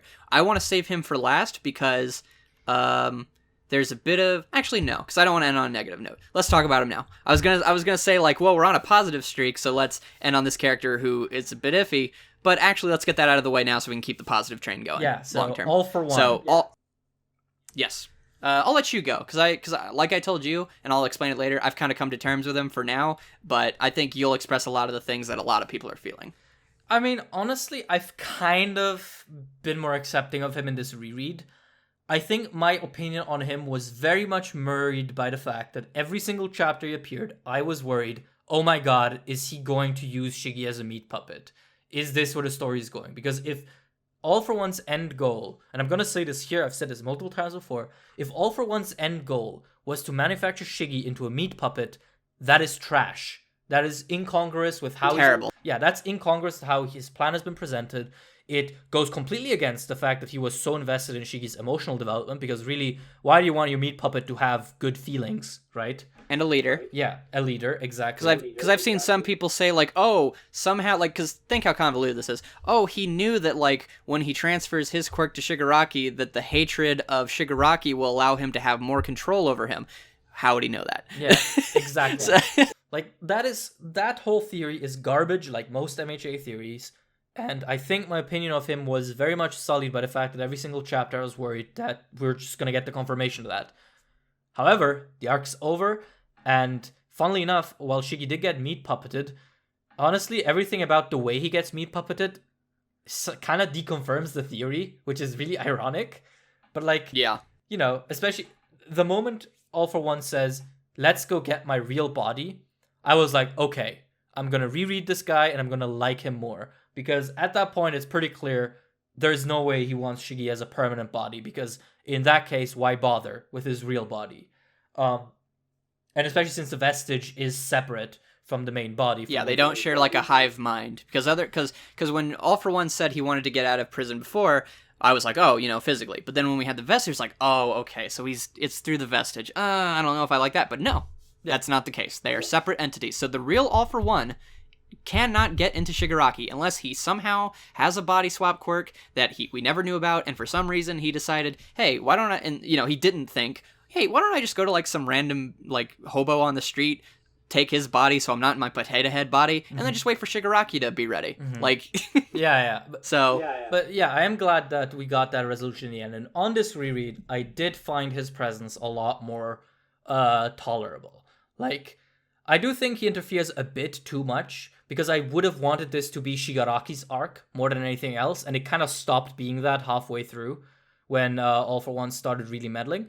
But aside from that, I do appreciate that he brings that element of extra fear and of, patronizing meddling to Shigaraki. And I like that this will probably play a role in Shigaraki's, further development. However, I will say, though, I do need All For One to die soon. He has outlived his welcome, in my opinion. He is just not useful to the plot anymore. All he's doing is giving me anxiety. I need him gone, basically. My last thing I would add, because I agree with everything, is I just think he's really funny. Like, you tell me, how do you start off as like, oh, he's the man behind the chair? You come into the story, and your first real appearance is you get your butt kicked and sent to jail, and from then on you only get cooler. Because ever since he's been in that stupid prison, and we find out, like, oh, he has his hand in this thing, or oh, he did this malicious thing, or he literally tells All Might, who's just like, how is it that you're just like this evil guy? Like, what did you want? It's like, dude, are you stupid? I have all the power in the world. I just wanted to be evil. Why is that hard for you? What, are you dumb? Why is that hard for you to understand? Like, he's just so snarky. He's so funny. The fact that he's in the vestige world and he's like, hey, Shigaraki, isn't that really funny? That's like your dead grandma. What a loser, am I right? I don't know. The more he's in the series, the more I love him.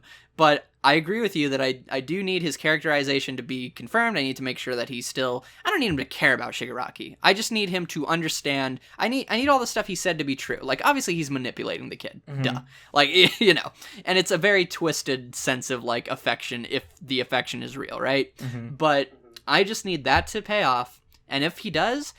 he'll honestly be one of my favorite villains in the series, because it's how I describe it, deliciously evil villains. Mm-hmm. Who, you have your characters with depth, you have your characters who are evil but they got reasons and blah blah blah, or you have your characters who are kind of chaotic but it comes from trauma or something.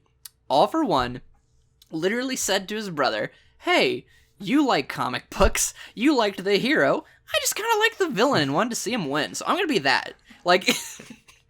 Yeah, he just loves that he just loves that he's evil. He's licking his lips, he's chewing the scenery, he's clasping his hands. Yeah. And I love it. Uh-huh. Yeah.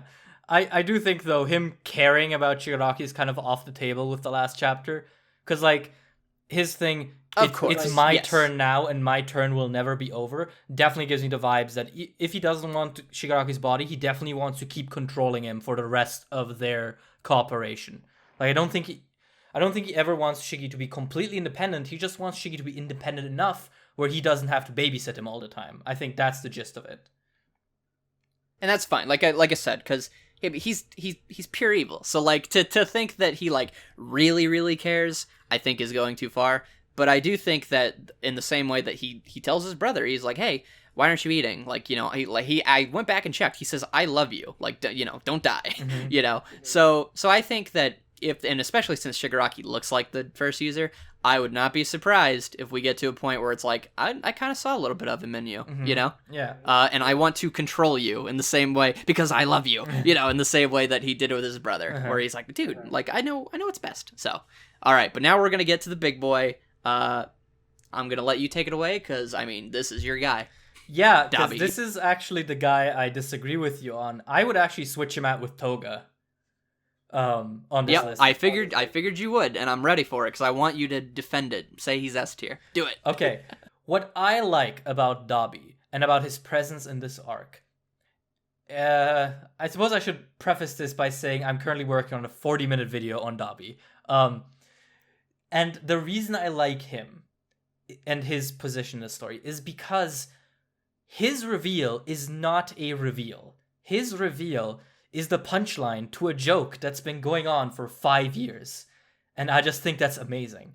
I think that the fact that I was so cynical about the Dabi twist, the fact that I was so pessimistic about it, the fact that we've known who he is for years now, and the fact that it happened and I was still amazed, just automatically puts him in S tier for me. Because, making a reveal is a difficult thing. Making it feel like impactful and earned and, surprising is hard.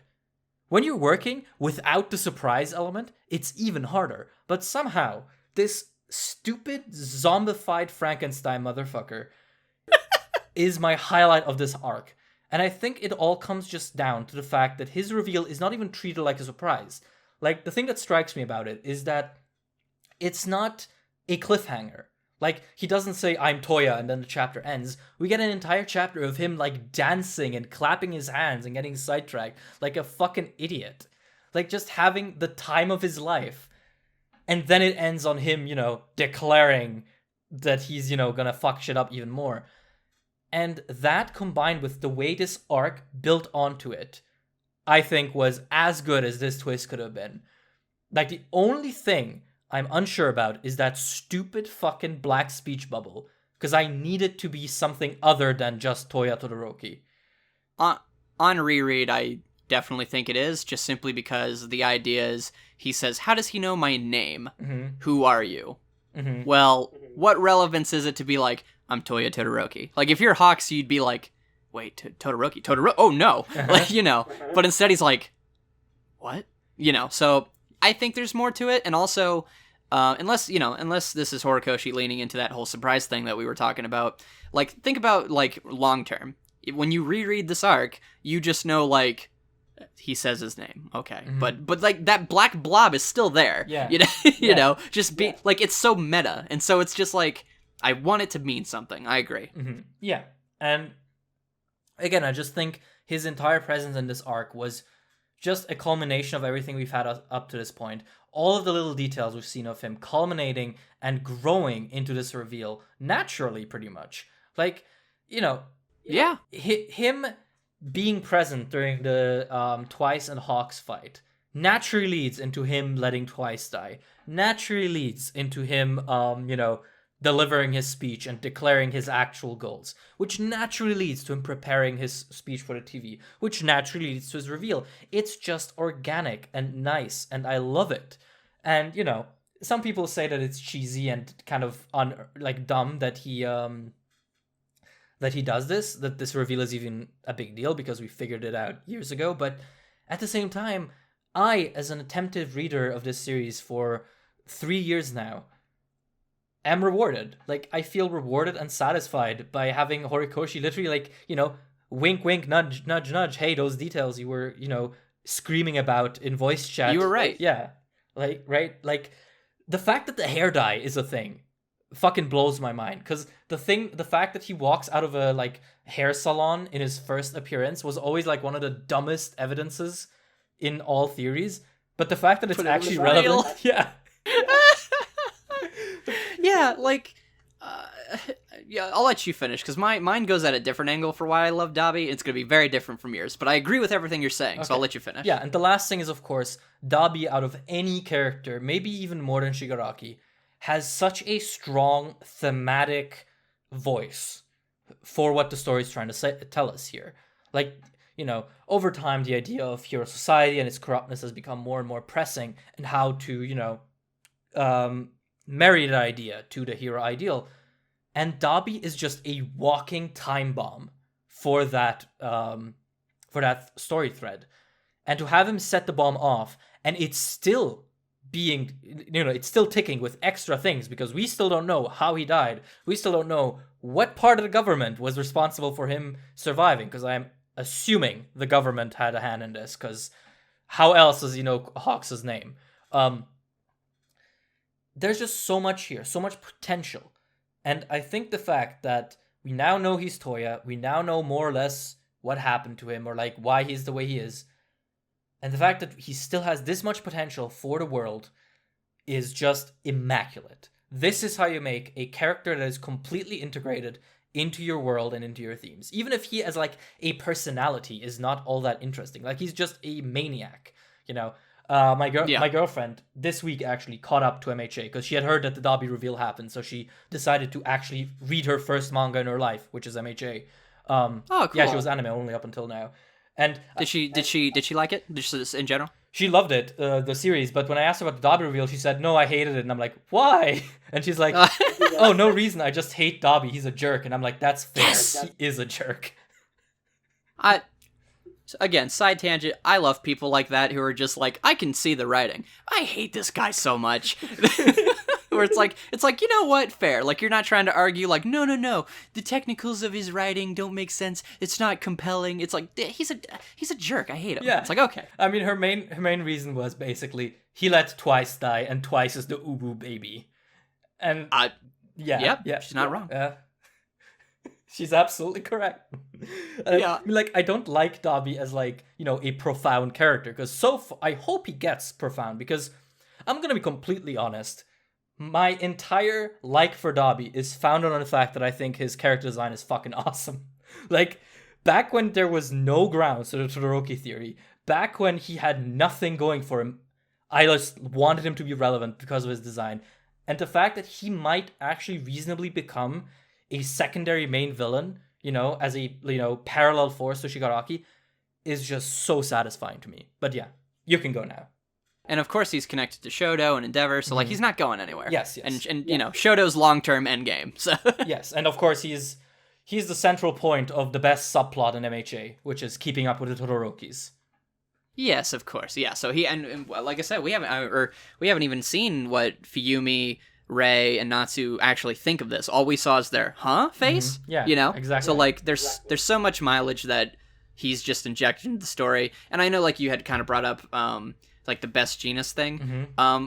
And I was upset about that too, but I think I've come around to it because this is why I like Dabi. Mm-hmm. Is that I think he is the funniest character in all of MHA.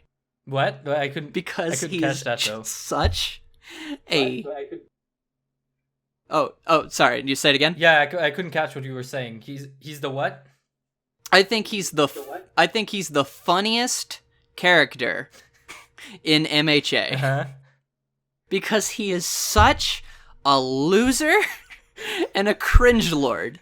He, like you mentioned the die. Like the fact that he actually like pulls out the die and he's shaking. He's like, oh, hey everybody. Woo, look at me. The fact that he constantly screws himself over. I talked about the Compress scene where like he's like, I'm gonna get the heroes. And then Compress is like, yeah, but don't underestimate them. And then, you know, the Midnight shows up and he's not ready for it. He's like, oh, whatever. The fact that he goes in to like protect Twice, quote unquote, and then he stomps on Hawks' head and he's like, what? How did that happen? And then he's like, whatever. It's no big deal. The fact that he has like the goofiest smiles on his face. The fact that he comes into the Camino arc and he's like, wood. Whenever Kamui Wood wraps around him, he's like, wood. I'll do that. And then Gran Torino knocks him out in one hit.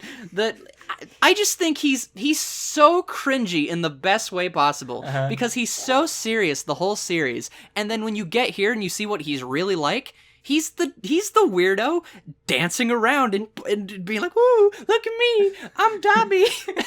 I just think, and so to me, at first I was like, "Oh, it sucks that Best Jeanist that he's not dead because it kind of ruins his credit." But it's like, no, that's so on brand. What am I talking about? This is Dabi, the same guy who he's like, "Ooh, I'm so cool," but he's like screaming on the inside because his quirk burns his body, so he can't be as cool as he wants to be. That he has to smack talk and be like, "Hey kid, want to see a dead body?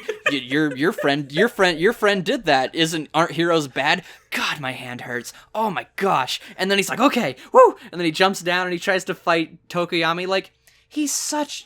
But what always made me respect him is that he knows he can't, like, do a lot because of the way his power works. So when he goes to fight Aizawa, he's not confident in the sense of, like, I could beat Aizawa. He sent a clone because he knew he couldn't win, and he continues to do that, and then he just leaves. Or when he goes to fight Endeavor, I love it because he comes in and he's like, hey, Endeavor, what's up, buddy? And then he's like, well, it's not like I could fight the number 1 and the number 2 hero, or maybe I could, and then he rushes in to fight him. But as soon as Mirko shows up, he's like, okay, well, I'm out. Leaves. Yeah. And he does that in this arc too, where he's like, Shoto, I love that you love people, but man, is that great, because when you die, it's gonna make Dad squirm. What kind of face do you think he's gonna make? Just all the expressions that he makes are so over the top and crazy and funny. And I just love that Endeavor falls asleep, and he just goes, hey, bro, catch, jet burn, and then he just leaves. Yeah, I wanna like add on to this. Dabi saying, "Hey kid, you wanna see a dead body?" and pointing at Twice is one of the funniest panels in all of MHA. He's so good. But the thing, he's just so good. It's just the fact that and like I feel for him too, because he's burning himself. Like, look at him. It's not like those came from bad things, trauma. But I just love how. I love everything about Dabi now that it was confirmed, because that was what it was always hinging on. Is like, where's it going? But I don't know about you, but I got hyped the second I was rereading this, and you see him walking up the stairs, and his eyes are almost cross-eyed, or like going to the other side of his head. He's smiling so big. Yeah, he always gets the freakiest expressions and the coolest poses. There's one that I really love in MVA when he's fighting Getten, and he's almost doing like a JoJo pose. I know the one. Yeah. He's so good. I love everything about him. I know people it's what I say about the villains in MHA that I really like about him, is there's always it's gonna sound rude, but there's an aspect of cringe to all of them. Like, honestly. Like, Shigaraki is a man-child. Toga is just like, come on, guys, can I just kill people and that be cool? Twice is Deadpool, and he talks to himself. And then there's Dabi, who's just so invested in he goes to sleep at night being like, ooh, I could kill Endeavor today, but I gotta wait. He does that because that's who he is. And I don't know. So that's what I love about Dabi, and so the fact that this arc just capitalized it, along with the real reasons you should like Dabi. Just made him so great. Yeah. One thing I do want to add as well. You might have convinced me. You've kind of convinced me to put him in S tier. We'll put him in S tier. Okay. Because one thing I do want to add in as well, which has nothing really to do with Dabi's characterization, but I thought is hilarious, is in my research for this video, I found that in 2016, one of the very first Dabi Todoroki theories, you had an argument that was Dabi and Endeavor have similar ass pouches. And Dabi has it in every scene. What's that about? And now we know that's where he kept the dye remover in case he had to reveal himself. Just in case. Yeah. He had it at Pro Hero. He had it at the camp arc. He even had it at MVA. Yeah, he had it all the time. But the thing I also like about Dabi, because yes, he's a big goofball, but I also like how he balances it with being serious. Because the scene where he says Hawks' name is genuinely terrifying. Like, Hawks fucking losing it. And then asking, who are you? And then, Dabi saying the black speech hole, and Hawks' eyes widening in horror is maybe one of my favorite moments in this arc. Because it just, with so little, it characterizes Dabi so much. And also, even if he does all the cringe speeches, his speech about how he is the most dangerous part of the league, and that they were, they were mistaken and taken Twice out first, I thought that was really impactful. No, that's good. Yeah. That's really good. And again, when I say cringe, I don't mean it as a negative. Because he literally, it's called Dabi's dance. Yeah. He's literally dancing. I don't think you're supposed to look at him and be like, I'm terrified. You're supposed to be like, oh gosh, this man's crazy. Yeah. Yeah. So, no, I love Dabi. I'm so happy I can love Dabi, because there was always this meme of, if I ever did a tier list, I had to have a tier specifically for Dabi because he sucks, because I'm always like, he always loses. He always can't get the job done. But now that his thing finally paid off and it's going to have major ramifications, we're good. So, yeah. All right.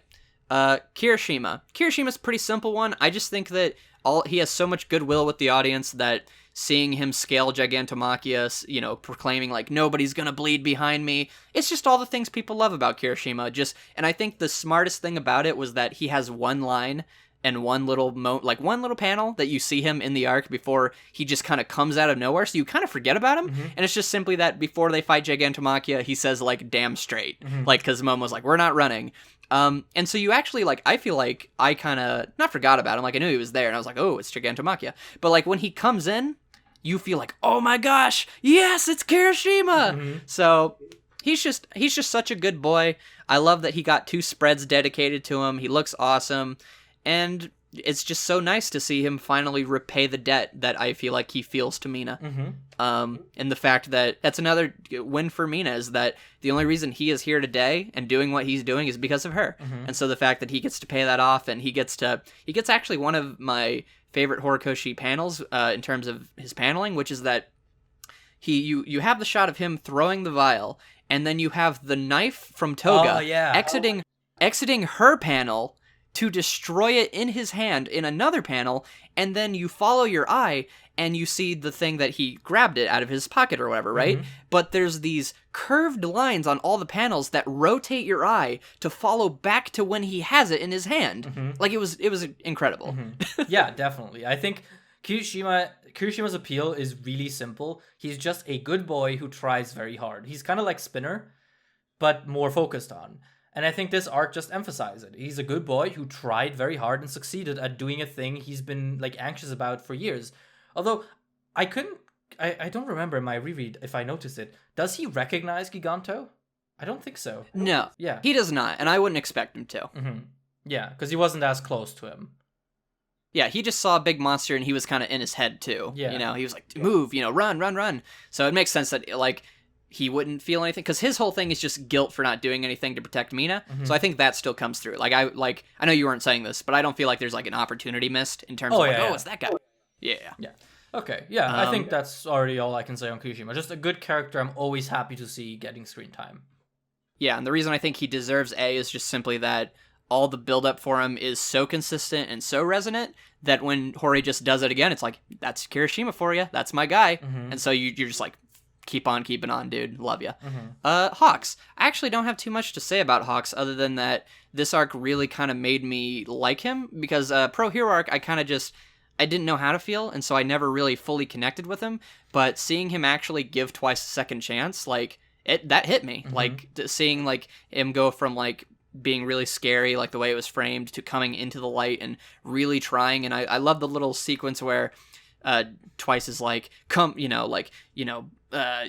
don't care about me at all. And he's like Twice. And then he's just like, no, shut up, don't talk. And he's like, Bubaika Wara. Like he's like, come on, dude, like, please work with me. And I really appreciate that, because I think as far as the people I looked at, everyone kind of assumed that, oh, Hawks is like this cold-blooded killer. He's going to kill, he'll do anything. But it's like, no, I love that he really is a hero. And that's something that is always emphasized with him, is that he seems like a brat, or he seems like he's only out for number one, or he seems like he'll do anything. But no, he's a hero, and he genuinely just wants to do the right thing, but he has all this weight placed on his shoulders, and I'm really excited to see where that goes.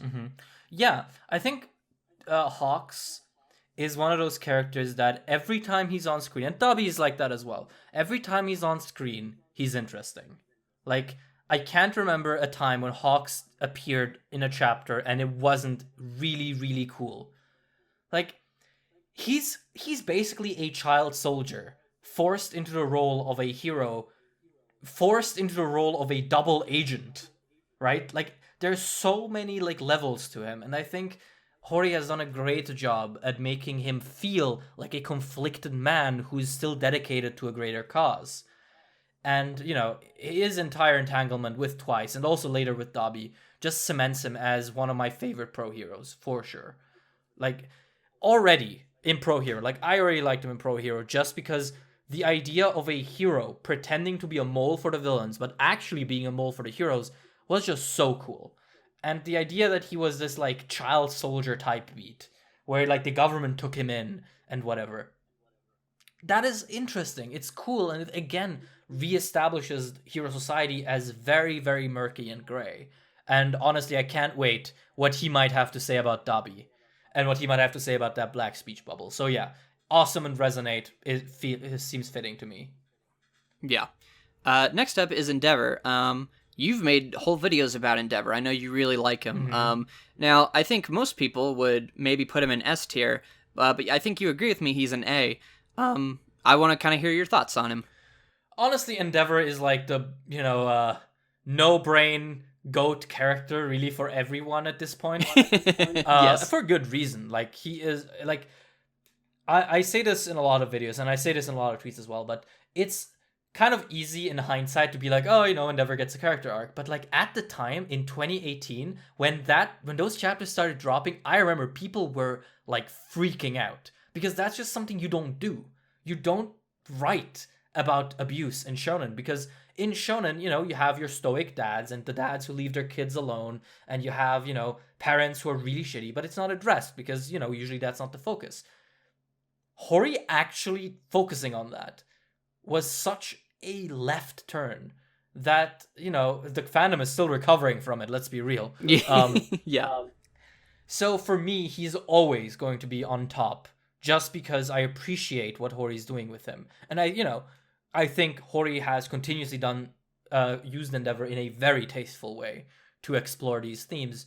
But I think in this arc, like putting him not in S but in A, makes sense because his presence in this arc was mostly to be cool, be competent, and to be shocked at Dabi's reveal. Yeah. I think that's perfectly fine. Like, I think his reaction to Dabi's reveal is great. It's everything I wanted. I think the implication, like, Dabi brings it up as like, haha, you're stupid. You surrounded yourself with fire types because, and you thought then that fire types were so common you didn't suspect me, haha. But I love that the subtle implication that Endeavor chose to look for fire types in his agency because he hoped he would find Toya alive. Because, the way he frames it is like, I always hoped that I would someday find you alive and well. In my heart, I knew you weren't dead. And it's like, that is really rough. And I like that this arc actually complicates the abuse situation even further, because his flashback we see is very different from what we've seen so far. Him and Ray loved each other. They had a loving relationship to the point where Ray was like, hey, I kind of want another child. And Endeavor is like, yeah, sure. And they make a child and it's not perfect. And Endeavor is like, you know what? I'm happy. That is really sweet. And, Endeavor is just always going to be that character who's always going to be interesting in MHA. So, automatic A, not an S, because really he wasn't the focal point of this arc. The stars of this arc were Dabi, Twice, Deku, and Shigaraki. Those, I would say, are the main focal points. Everyone, there are other people who got greatness, but those are, the big things this arc had going for them. So yeah, of course. And everyone else was kind of around to facilitate and build upon that. And just the series in general. Yeah, Bakugo is fantastic in this arc, and we'll get to him, but he is mostly an auxiliary character to Deku in this arc. And in the same vein, I would say Endeavor is mostly an auxiliary character to Dabi in this arc. Yeah. And also, I just think that I thought it was interesting. He doesn't have any spreads this arc. Endeavor. I thought that was interesting to note, which again I think just again cements the idea of he's really awesome and resonant, but it never feels like Horikoshi's going too far to be it's the Endeavor show again, Yeah. Obviously Pro Hero was, but what I really like is just he's just, like you said, he's just real cool. I really appreciate that he beats up Shigaraki a lot. Shigaraki isn't just sure, Shigaraki gets that one really good part where he dodges out of the fire, but Endeavor still hit him, or whenever he first shows up and they fight, he handles Shigaraki it's nothing, you know. And so it continues, and then he comes in and he kills a bunch of Nomu. Endeavor is doing things the whole arc, and he even, he punches Gigantomachia. He gets to incinerate Shigaraki and would have killed him.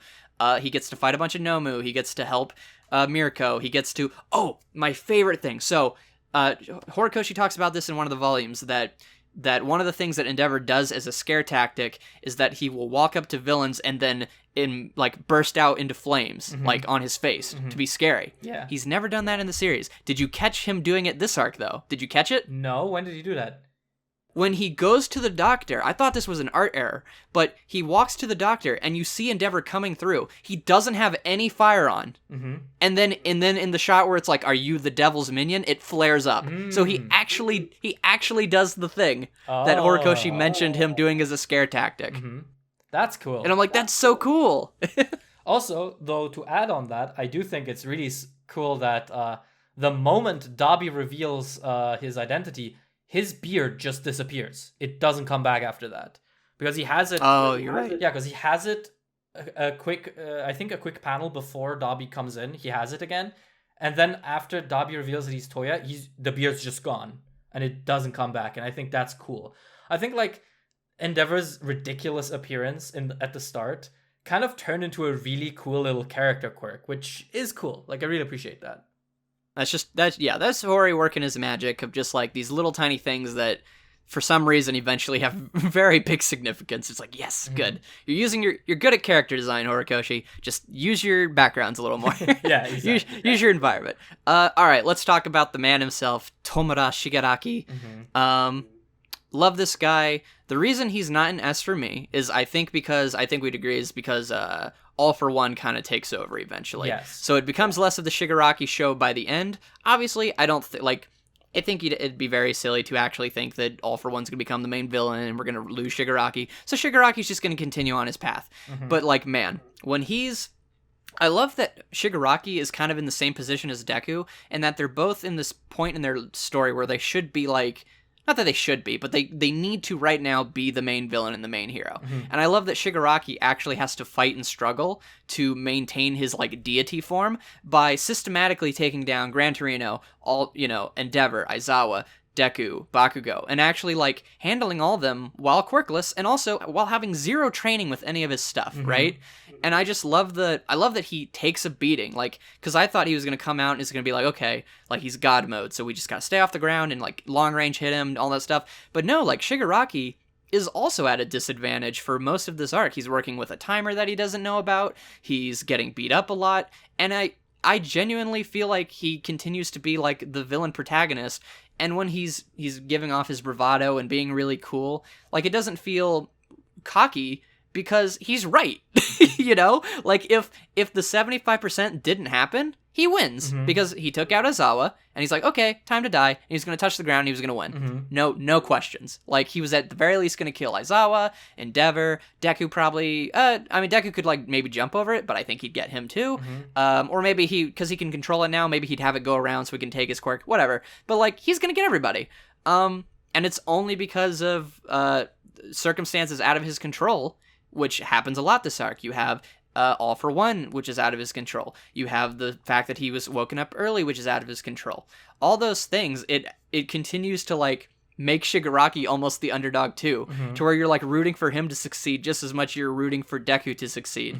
And while I think there's like one chapter where I think he just becomes a boring villain, and it's when he gets thrown into the sky and he's like, you like the sky so much? Well, I'll kill you. And I'm like, that's bad. Like, that's not like funny cringe. That's just like shut up. Yeah. I think honestly, the only thing, because Shiggy is always an S villain for me, and anyone who doesn't know why, just watch my 40-minute video on him. Yes. But the only thing that kind of knocks him down for me from S is A, the fact that All for One takes over, and B, that Shiggy's speeches, as cool as they are, they do get kind of repetitive.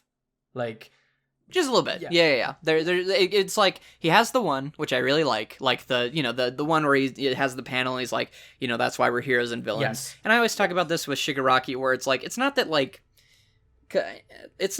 what he's saying is like necessarily profound. It's the fact that someone like him exists and is a response to a real problem. Because when he says like, oh, the heroes who don't do anything, and you see a panel of heroes saving children from burning buildings, and then like, oh, the trash that they protect, and you just see normal citizens who don't want to die, like you're not supposed to look at that and be like, yeah, kill all the people.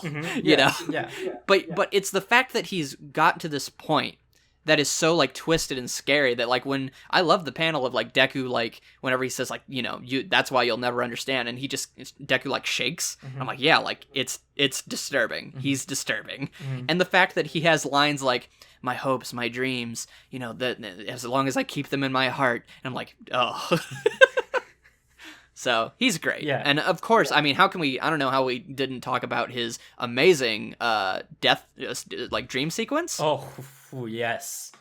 Where he goes through his backstory and has different responses, where it's like his sister is apologizing, like, don't worry about it anymore. It's not a big deal. And then you have his mom and he's like, I'm fine, Mom. He's a little kid. But then his dad shows up. Oh, I still hate him. But instead of it being like, this thing where at first I was scared, it's like, no, I'm gonna kill you, Dad. And then finally he's walking into All for One, and you have the what I think is incredible, which is that we get confirmed later he did die. And so the idea that like in his head, like the shadows of his past are trying to like desperately keep him dead, like so he won't wake up and go wreak havoc, and that's kind of a part of him too, is just really interesting. And I feel like there's a lot you could get out of that. Yes, definitely.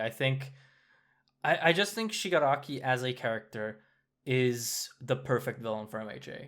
Like, I genuinely think that Hori has done nothing but deliver on him, with the only exception being that he was a bit too loudmouthed this arc. Yeah, but also one thing I do want to mention, he gets the best panels in this arc. Like, the artwork, that one panel where he's, like, coming out of Endeavor's, like, flame blast, and he like one of his arms is separating the panels and you see the smoke coming out. That is maybe one of my favorite like pieces of artwork Horikoshi has produced. That is so good, and I hate that it isn't available in like super high quality to make a thumbnail out of it. But and I mean, and who cannot, Horikoshi, I found a stroke of genius when he decided to white out his hair. Like it's just the coolest thing. Like it really gives him this new aura. Yes, yes. And I just love that. And like you kind of brought up, I just like how much he's smiling, like in your video where it's like he's, the ones who are smiling are the strongest. And I like that it's not necessarily his fault. And it's really good. It sucks right now with All for One, but I think if it goes where it logically should, which is that he takes out All for One and becomes his own person completely, which, because, that's a great symbol of the fact that, oh, your hands are holding you back. But really, there's been a hand that's been guiding you this whole time that you kind of need to deal with to be truly set free. And that's great. So, kudos, love Shigaraki, can't wait for more. This next so now we're in S tier. This character is very specific to me. Like, I think you would agree she probably shouldn't be in S tier, for you at least, but Toga. So with Toga, she's a character who, while I was reading MHA, just nothing about her really stuck out to me. And all the things about her, like her character traits and things like that, they just felt like, oh, she's the tsundere character. Oh, for some reason, her quirk has to make her naked. All she's saying is gibberish, whatever. But in typical Horikoshi fashion, as soon as we got to MVA, she got all that stuff contextualized. Now, like, the sexual aspect actually feels like kind of creepy, and how it like connects to the fact that she can only feel love and pleasure through using her quirk, or the fact that all the things she said actually had meaning. It was her trying to connect to people. So to see that finally kind of come about in this scene, where Toga's whole character is about how she wants to, in the scene with her and Uraraka, where Toga's trying to feel accepted, she wants her normal. However, the normal that she and her friends live led to twice dying. And she wants to know, like, okay, am I not someone that the heroes believe should exist? Are they going to kill me? Is my way of living something that is deserving of death? And I know that she obviously has to know that what she's doing is wrong, but she likes to kind of, the whole time in the series, she's gone to this point of like, no, I want to do whatever I want. So this idea that she's kind of in this really dark place, and the whole fight with Uraraka, she's like reaching out to her, trying to express like, no, like, I feel this way. I've been bottling up my feelings, but it doesn't work. You have to do this. And I love the imagery of her biting the Deku doll, like the little All Might toy, and how that reflects back whenever she bit the bird, and how like it's like, oh, she's showing that she loves. She's trying to connect to Uraraka in these ways that are normal, which is like, hey, we like the same boy, But the way they both go about it and the way that they exist is so fundamentally, obviously, just twisted in the case of Toga. And so whenever Uraraka says like, no, the way you live, if you're going to continue to do that, you are going to suffer the consequences, which is basically Toga being told, you can't be saved. And Mm-hmm. so the fact that she responds to that with this beautiful little spread, and it's not like she's weeping or like so many tears. You just see like the tiniest crinkles on where her nose is. You see these tiny little tears, and her just saying, "Got it." That's what I thought. All right, Mm-hmm. see ya. And Mm-hmm. so it just adds so much depth to her character in terms of just not just like, oh, she's conflicted, but no, by the end of this, she finds determination in the fact of like, I am horrible and I do horrible things, and horrible things are going to happen to me apparently. And apparently I'm not someone that's worth the time of day or worth living. I'm going back to my friends.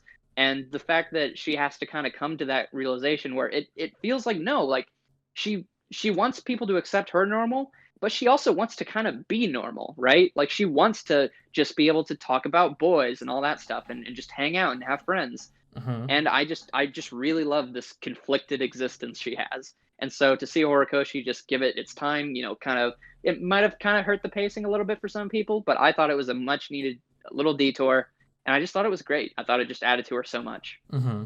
Yeah, I can see that. Like personally, I can't say I was super invested in her thing with Uraraka, but I can see like if you have a prior investment into her, you're probably going to get more out of it. I mean, that's the whole thing with MHA, right? Your like enjoyment of any one character, any one plot point is directly proportional to how invested you are. And you could say that that's true for everything, but I think in MHA it's especially true. And I don't quite understand why, but it just seems to be the case, right? So, yeah, Yeah, I can I see think why it's she's here. I think it's because Horikoshi with his side characters, it never really feels like he's pointing out like these are the characters you should care about. It's like he's doing that but with a lot of people. Mm-hmm. Like, and so I feel like that's the case where it's like it's weird that you have a like, if you watch something like Full Metal Alchemist, you know who like the main primary characters you're supposed to care about. And all the other characters are really cool. But there's Mm-hmm. never a time where like Full Metal Alchemist goes out of its way to be like, this is an Armstrong episode, and we're gonna make you sit here and think about this character. It's just Armstrong's around and he's cool. Mm-hmm. And so the idea that Horikoshi just like it's the thing with the joint training arc. He's like, okay, you like Class B, you like Shinso, I'm gonna stop the plot, and if you don't care about these characters, I'm sorry, but Yeah. but I gotta give time to these people because people care about them and I care about them. Mm-hmm. So I think it might be that, but that's just my quick assumption. So Yeah, yeah. I think it's one of those qualities that I need to like investigate a bit more because it is something that I've perceived a lot in this series more than anything else. But yeah. Moving on. okay, yep, Bakugo, which on one hand I think has had some phenomenal growth this arc, has shown some sides of the character that we hadn't seen in a long time or hadn't really seen at all. Um, you know, the way he started seeing Deku has shifted dramatically, and the way, his relationship to Deku's desire to save has evolved into being sort of melancholic in a way. And also, of course, his reaction to seeing Deku, become this mangled, like, beast trying to fight is mm, just great. But also, he gets probably one of the funnier moments of this arc when Horikoshi tries to legitimately make us believe he's going to kill Bakugo, which in hindsight is just so funny. Like, from like a meta perspective of like, yeah. oh man, this was like the cliffhanger. It's kind of like the Aoyama thing, to where Mm-hmm. like if you just like read it, you're just like, okay, and then we go into the Aoyama thing. But it's like, oh wait, this was like a big cliffhanger of like, is he's the traitor? Oh, like Uh-huh. Horikoshi's trying to make you feel like what's going on, guys. Uh-huh.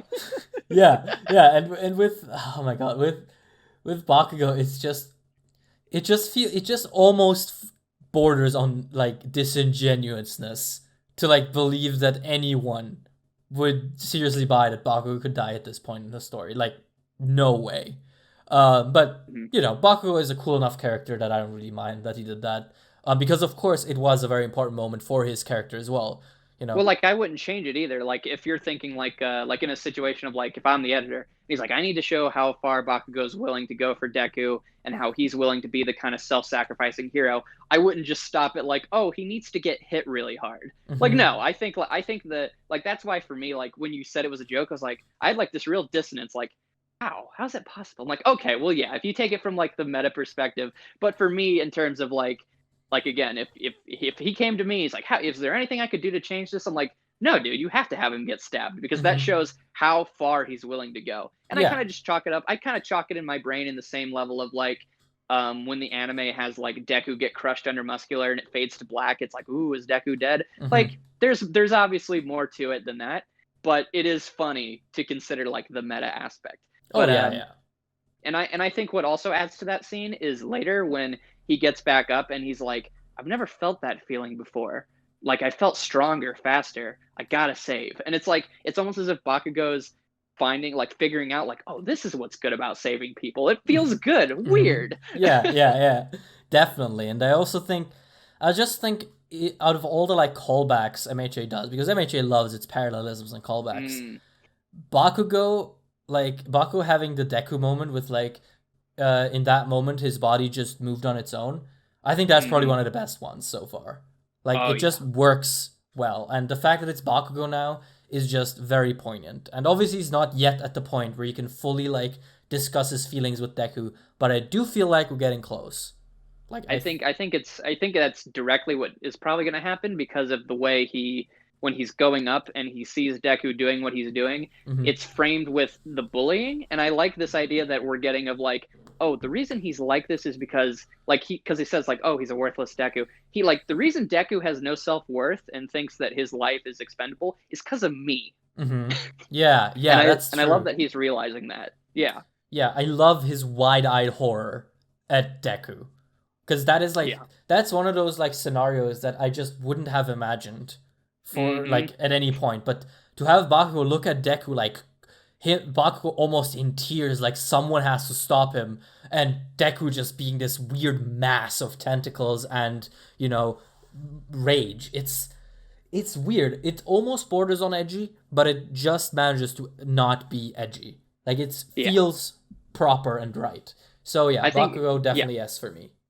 And I think it's definitely because it's MHA and it's so sincere about it. Like, you know, it's kind of like the example I gave with I always give with Todoroki, where after the joint training arc, he goes up to Deku and he's like, "Hey Deku, you know, I don't know if you knew this, but you didn't have 2 quirks before. Were you lying to me during the sports festival?" And because you know it's MHA, you know that Todoroki isn't trying to be like the cool stoic guy who's like, "Ha, caught you, idiot." You know, you thought, but no, like, he's genuinely asking because that's an important moment. And so I feel like that's MHA in a nutshell. Is like, you can look at it from like the cynical of like, oh, this is just here to like manipulate me. But it's like, no, like, he really puts so much time and effort into these characters that you know they're being sincere. And that's just it's a very enjoyable quality, I think. The only other thing I would say about Bakugo is that I also think he's one of the other funniest characters in My Hero, just because mostly because of the English dub voice actor, who just does a phenomenal job. And so every time I read Bakugo, it's in that voice. But like, I just remember back when season 2 came out and there was a Bakugo is angry video, and it's just all of the times Bakugo's just yelling, and it's just really funny. And I think it grounds him, because it doesn't prop him up. Like, it knows that he's a bit cringy too.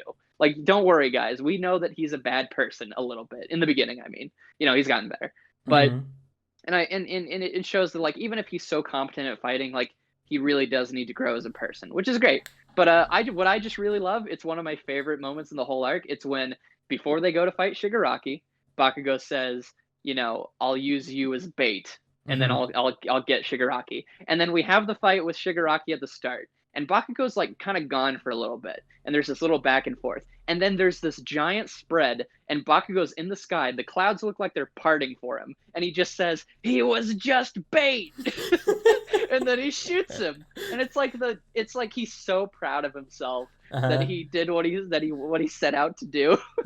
Yeah. And he also has like he's very much an MVP. Like, he saves so many people. He sets up so many like really good things. Bakugo's whole trait has always been that he's extremely competent, and that really shines. And I just think, like, I don't know if this was just like a Caleb Cook decision, but when Bakugo says after he's saving Eraserhead, which is also great, because he thinks like, now it's our turn, like, to protect you, which is great because that shows that all that stuff really meant something to him. But when he says, now let's do this thing rationally, like, is Bakugo making an Aizawa joke? I think he is. I'm pretty sure that is not a Caleb decision. I think that's I think that's really what him he said. actually using the same wording as Aizawa, yeah. And I love that. Like that, it's those little things that show growth beyond the big ones. And the fact that Bakugo is constantly in the series getting these big and little moments, it's just like, man, like he's come a long way from a character who I didn't like at all to where I'm like, no, like he's one of the best characters and I feel it. It used to be that I understood he was one of the best characters, but I was like, yeah, whatever. Oceans, you made a video on it. It's like, Oceans can have him. But now I'm like, we can both hang out with him. I can have the custody over the angry kid. Yes, I get the good boy. You get the soft boy. All But, right. Yeah, I think just Bakugo has to be one of the best deuterogonists I've seen in manga. Like, I can't think of any one of them that delivers on the premise of being a secondary protagonist so consistently as Bakugo does. But yeah, that's just my finishing thoughts. Yep. All right, now we have to get to the big one. All right, I'll let you go, and then I'll give my thoughts. I am in pain. I am in pain every time I think about Twice. Twice is actually dead. Yes, he's dead and he's not coming back. Like, again, when my girlfriend was catching up, she texted me while she was catching up. She did it kind of without me really knowing. Like, I had lent her my volumes, but then she moved over to like the online scans, and I didn't really hear much from her about it. The only thing she texted me was, "Fuck, Twice died," crying emoji. And I'm like, mood. Because holy shit, again, it's kind of like the Endeavor development where, like, in hindsight you're like, oh yeah, that's just what happens, but do you remember the week that happened? Like, Jesus Christ, no one believed it. Because no one wanted it to happen. Yeah. Like, but then when you look at the pieces, yeah, of course he was going to die. He was likable, he was tragic, he was just wholefully manipulated and abused, and yeah, he was just going to die. And I think it's not just that he dies, it's how he dies. He dies in one of the most miserable ways possible. Literally stabbed in the back by one person he believed to be a friend.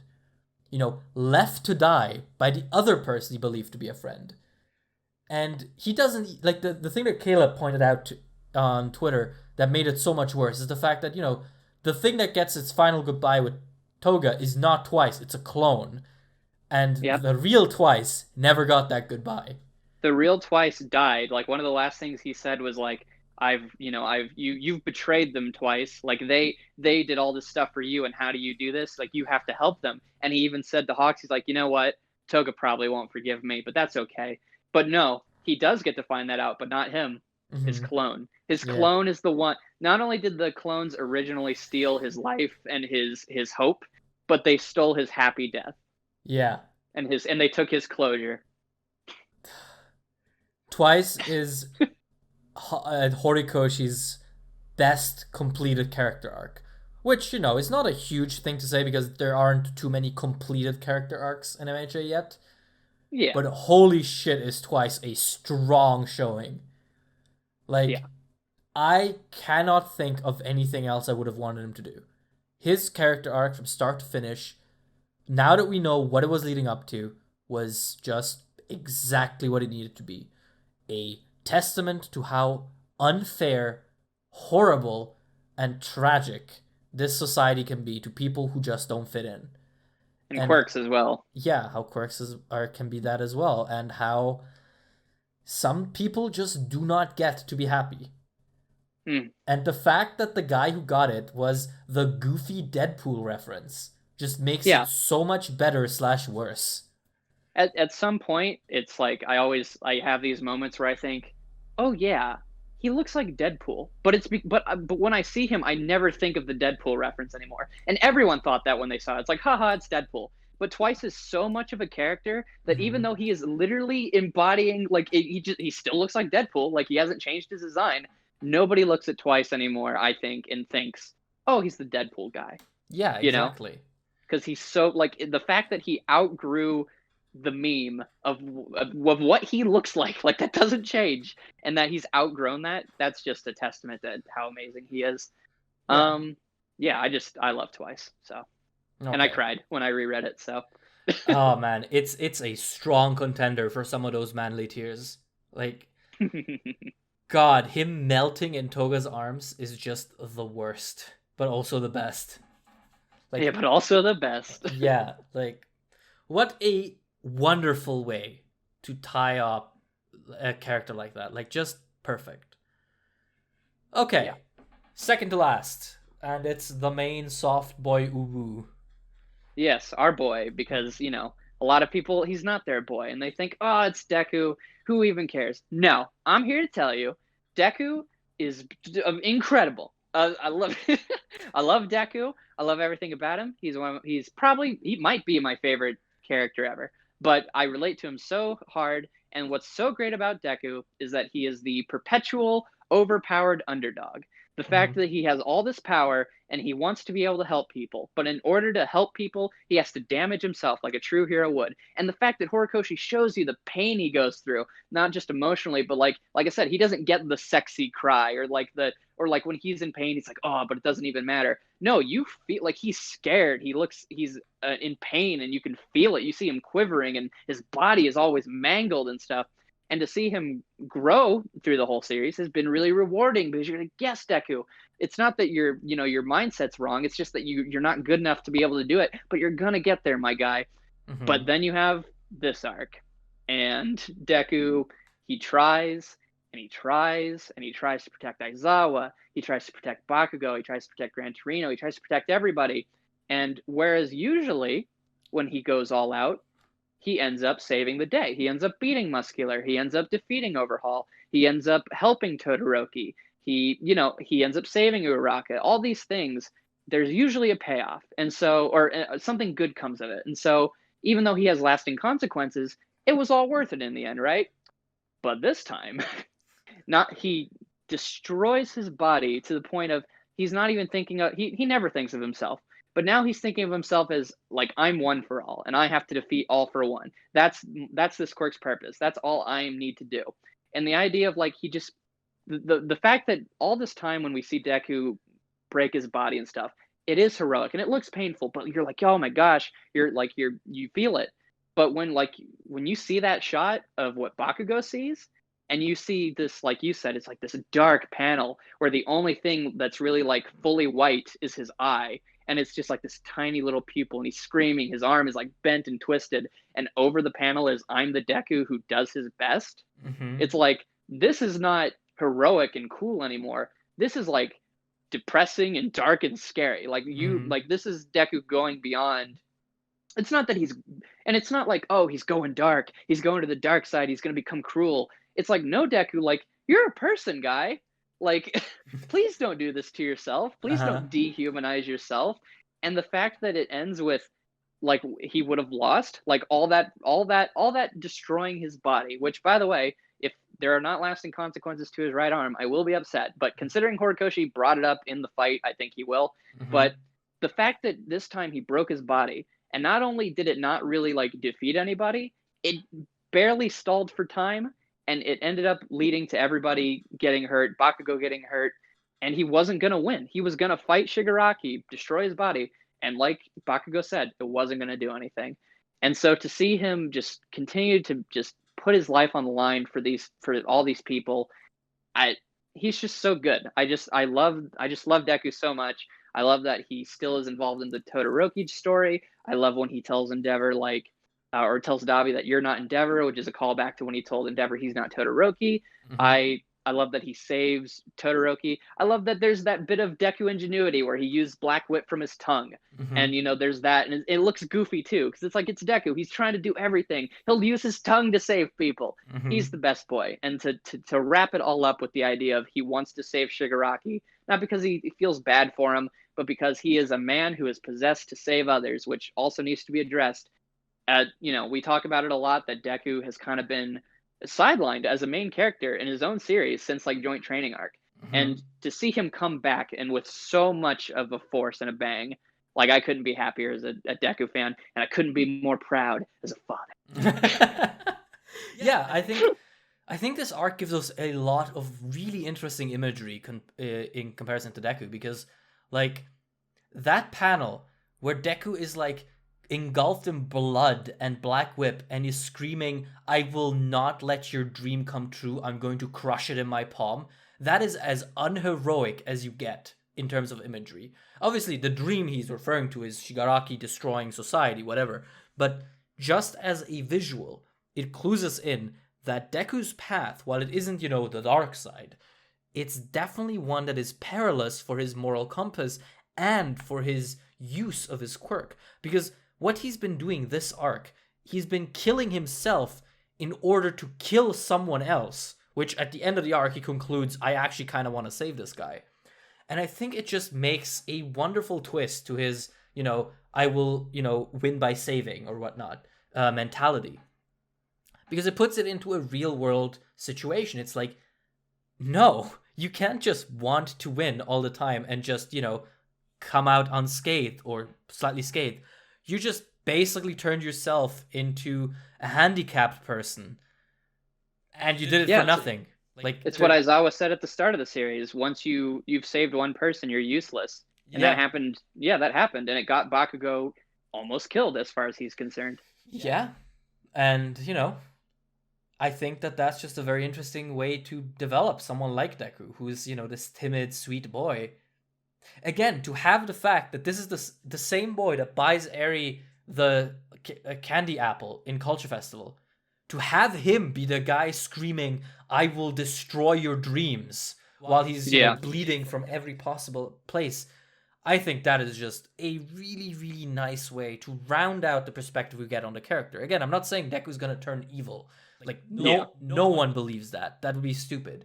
I just think giving those extra perspectives and giving those real world angles to things just makes MHA so much more interesting. Like the fact that, Deku's self-sacrifice that is very much in line with what All Might believed, the essence of being a hero is self-sacrifice.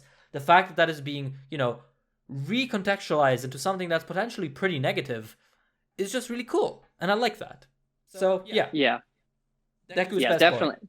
Yeah, definite S tier. And to cap it off, because it's in the arc, is because obviously we're talking about kind of like things that I guess it's like worst case scenario, Horikoshi screws all that up, which I don't think he will. Like he's been very consistent with Deku, obviously. But in terms of just like continuing to do what Deku does best in terms of what we like about him, I love the scene where he looks at all the people and he knows that Shigaraki's coming from him and he doesn't say anything and he's like, I gotta go because I gotta protect these people. And then Bakugo comes in and that's good for his character too. And it's just that heart of his that I just so admire in like a character, in that it's like he legitimately inspires me to like want to be a better person and be selfless, because it's not that he's just like he's good and he's righteous in the way that like Mirio is, where he's confident about it. Like Deku looks at all those people and he looks scared, like, oh man, like what am I going to have to go do? But he does it anyway, and he has all the power, but he doesn't know how to use it. So it's just, I just love his journey. And of course, I love at the start of the arc where he says, he thinks about like, he can just appreciate the fact that like, man, like All Might's here. He's my teacher. I can kind of talk to Bakugo, like, and I have all these friends. I am blessed. And of course, that is a wonderful callback to when he said it to All Might in the beginning of the series. And just to have it be so subdued and understated and just quiet, I just love it. Like I love Deku. So S tier. Yeah, absolutely. I believe we have to finish off with your guy. Yes. So take the stage. All right. So Shota Aizawa. Now, a lot of people like Aizawa. Up until this arc, eyes glazed over. I never thought anything about him. And well, no, I did think something about him, which is that, okay, this character is clearly it. He was put into the series early on, and Horikoshi does not know how to use him because his power breaks the plot. My biggest thing with Aizawa is that he has this power, and I feel like it supersedes the writing for him. The biggest example being the Overhaul arc, where he consistently has to be beaten up and removed from the situation because if he were there, he would break the story, right? Mhm. So we have to remove him. And so for me, while obviously he's a good teacher, he has these really nice moments, for me, it never stuck because I could not see past the plot device angle. The fact that this character is clearly not written, he is not meant for this series. And Mhm. to me, it felt like, why should I bother caring about someone who is never going to get to do anything? He's never going to get to have any real moments. He's never, like, sure, he's going to have little things where he's nice to his kids. That's fine. But he's never going to be able to like fully capitalize on it. It's like, oh, that's a shame. I guess I'll leave him alone. And I just never understood like how people thought he was cool or all these things, because even when he is cool, like in the camp arc, oh, what's that? He has to carry Coda, so he can't go stop the arc. Got it. So to me, eyes glazed over. But Mhm. when I say that I have done a complete 180 on Aizawa, Uh-huh. it is because of this arc. Oh my goodness. If you want to see the MVP of this arc, it is this man. This man puts the fear of God into Nomu. He puts the fear of God into Shigaraki. Or not that, he makes Shigaraki fanboy over him. Mhm. Shigaraki hates heroes and all this stuff, but I love this tiny little detail that he just thinks Aizawa is cool. And it's Mhm. just this idea of like Aizawa, he has the spinner effect of like, he's just, when he's used best, which is this arc, and in USJ, he's just a guy going up against these demigods, and his power is that he makes you a little bit less of a demigod, right? Mhm. And so, and he's in this arc, and he comes in, and he's just like the fact that he gets to actually stop Nomu, and whereas in the USJ, it's like, oh, he uses it, but it beats him up. No, he's useful. If he was not there, they don't defeat all the Nomus. The fact that they give him this amazing page where like his binding cloth like wraps around the page, and the Mhm. Nomu are terrified of him, and they're like, what is going on? My powers, all the things I was endowed with as a high, and they're gone. When you have that one Nomu who's blocking the hallway, and he grabs the panel, like the border of the panel, he says, don't worry, I'll erase it, and it shudders. Like the Mhm. Nomu is scared. I'm like, oh my gosh. So that makes up for his quirk usage. Then, so it's like, okay, so he gets to make up for that and use it in a cool way. So at first I was like, okay, that's really cool. I'm glad Aizawa gets to be cool. But then Horikoshi says, oh, Ian, you think that he can break the plot, and so I'm not going to allow it? You guessed wrong. I'm going to have him break the plot and it stick because he is the sole reason that Shigaraki does not kill everybody, because Uh-huh. the fact that he was depowered the whole time allowed for them to do enough damage that his regeneration was not prepared to heal because he's at 75%. The Mhm. fact that he gets shot with the quirk erasing bullet and he's like cuts off his leg, and I know it's like super ridiculous, but what I love is that Horikoshi added 2 steps to it in order to make it like shonen logical, which is that he has a Nomu crush it, so it's like Mhm. turned to dust, and Mhm. then when it gets hit with the bullet, he has it twist so that it's Mhm. like in perfect like cutting condition. Yeah, But yeah. so like even that, like, I was talking about like compress where it's like, oh, I can give or take a few logistics. Like, no, Hori had my back. He was ready to give Aizawa the moment. The fact that Shigaraki lunges towards him and he's like gonna stab him with his knife, even though he can't do anything, and he's thinking of all his kids. The fact that Bakugo and Deku come back to repay him. Just all these things that it was like, oh, you don't think he's cool? You're going to think he's the coolest character in the series. You don't think that he's a good mentor? We're going to show you how much he loves the kids. He loves Eri. He loves all the kids. He has like a whole spread with them. You don't think that he can break the plot? He's going to super break the plot, and it's going to stick for the rest of the series.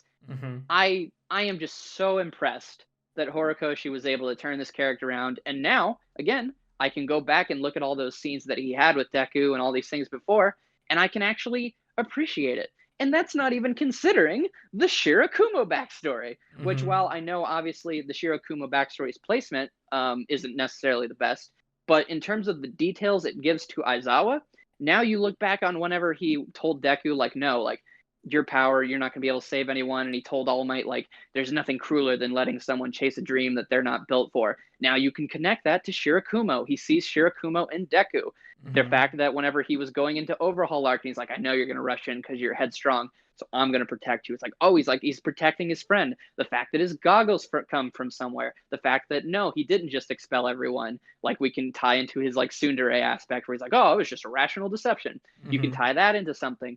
There's just so much that he gets this arc the way that in the Shirakumo scene, they have all these panels where it's like a storyboard where like he's just like grabbing his face and sighing, or like he takes a second. The fact that he added the layer of like him using his quirk so that he wouldn't have to show all of his emotions, so he can be stone faced, but he's crying at the same time. So it feels like, oh, it's not just trying to sell you like, oh, Aizawa's sad. It's trying to be like he's trying to be stoic, but he can't be. Just like so much. He is my favorite character of this arc because of the meta reasons, of the fact that I did not care about him at all, but just the fact that this is his best showing in the whole series, and I'm just so happy. I'm just so happy. It's the most impressed I've been in terms of Horikoshi's turnarounds since Endeavor. Endeavor's the biggest one, obviously, that you took the abuser and made him one of the most interesting, compelling characters ever. But to have Aizawa, for me, go from that to where he is now, incredible. And he's one of the highlights of the arc, one of my favorite things. So that's that. Yeah, I definitely think Aizawa this arc just presented an incredible performance, because I think, we mentioned it a couple of times, the competence and the like weight of being an adult in MHA. I don't think any character embodies that better than Aizawa, because he is jaded, he is tired, he is coping, but he's still doing his best. And especially in this arc, there is just such a palpable like element of endearment to it. Like, he's again just kind of a guy trying his best.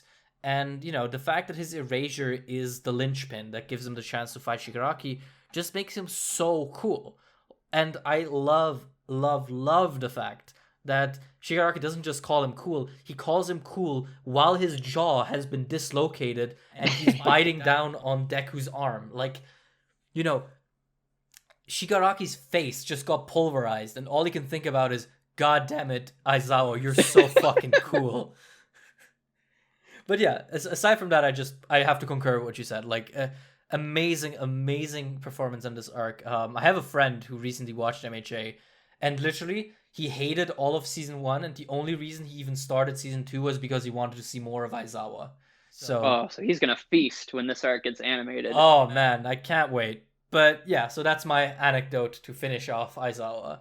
Yeah, dude. Like I think about like Blind Wave and how like they talk about like, oh, he's kind of like the Piccolo of the series, where like he's cool but he never gets to do anything. Like they were watching the Overhaul arc, right? And I'm like, man, I just feel so happy for them that like like and just all the people who liked Aizawa before me who are gonna get this, like, because like I just feel like there's so many characters in a lot of series who, and Ida and Uraraka are kind of like this. They start out really important, but then as the series goes on, they get less and less. And then it's just like, oh, I wish they would do more. So to have Aizawa come in at the start of the series, it kind of feels like he's getting phased out. And then you just get uppercutted with so much Aizawa. Like, so many people are just going to be very happy. And I think this arc in general, not to conclude entirely, because if you have anything to say, but it's just like, I think that the anime fandom, like the MHA anime fandom, is really going to love this arc. And I think a lot of the pacing problems we have just won't probably hit as much for them, because it's just going to be hype. And I think that whereas Overhaul suffered in the anime because they had a bunch of flashbacks they had to do, this arc, besides the float flashback, really doesn't have any. And so I feel like its forward momentum will be kept. And I think a lot of people, the last thing I'll say is that I feel like with MHA, and you see this a lot with this arc, is that when people started to criticize it near the end, it was like, no, you don't understand. It's MHA. It needs to be peak fiction. And I feel like it's fine to, or obviously it's fine, but I feel like it feels good for me to come into this arc thinking like it could be the best thing ever and it not live up to that expectation and still be like, but I still love it. And now I can kind of demystify it in my head of like, it needs to be good, guys. Like it has to be the good series. It's like, dude, it's MHA and it does these great things. And I feel like the anime fandom, they had season 3 with the provisional license exam, and that was when they realized MHA wasn't the best shonen ever. They're gonna go into joint training arc. They're gonna go into this arc. They're just gonna be like, dude, I'm just here for a blast, and I think they're gonna get it, and I'm really excited for them. Yeah, I think that is actually a perfect way to cap this off. As an arc, the war arc was many things. It was hype, it was sad, it was funny, and it was a bit disappointing. But overall, I think it's definitely one of the better arcs MHA has seen. I don't know if I would put it anywhere near my top 3, but I definitely think some of the moments in this arc are really, really high peaks for the series. So, to reiterate, 8 out of 10. God, I fucking hate Mirio. Worst boy. Worst Obviously. boy. Do you have any final words? No, I think what I said earlier was all I needed to say. Other than thank you so very much for having me. This was a great time. I'm sorry it went so long. Don't worry, I enjoyed every second of it. Thank you so much for coming on, and thank you so much for suggesting this in the first place. Yeah, so folks, if you want to check out more of Ian's stuff, he has a wonderful YouTube channel where he made pretty much the definitive Overhaul and Eri videos. So definitely check them out. You can find him under IanWaffles. His link will be in the description. Also, big kudos if you made it this long. We're 4 hours in. So, thanks everyone for watching, and I'll see you next time. Bye-bye. Take care.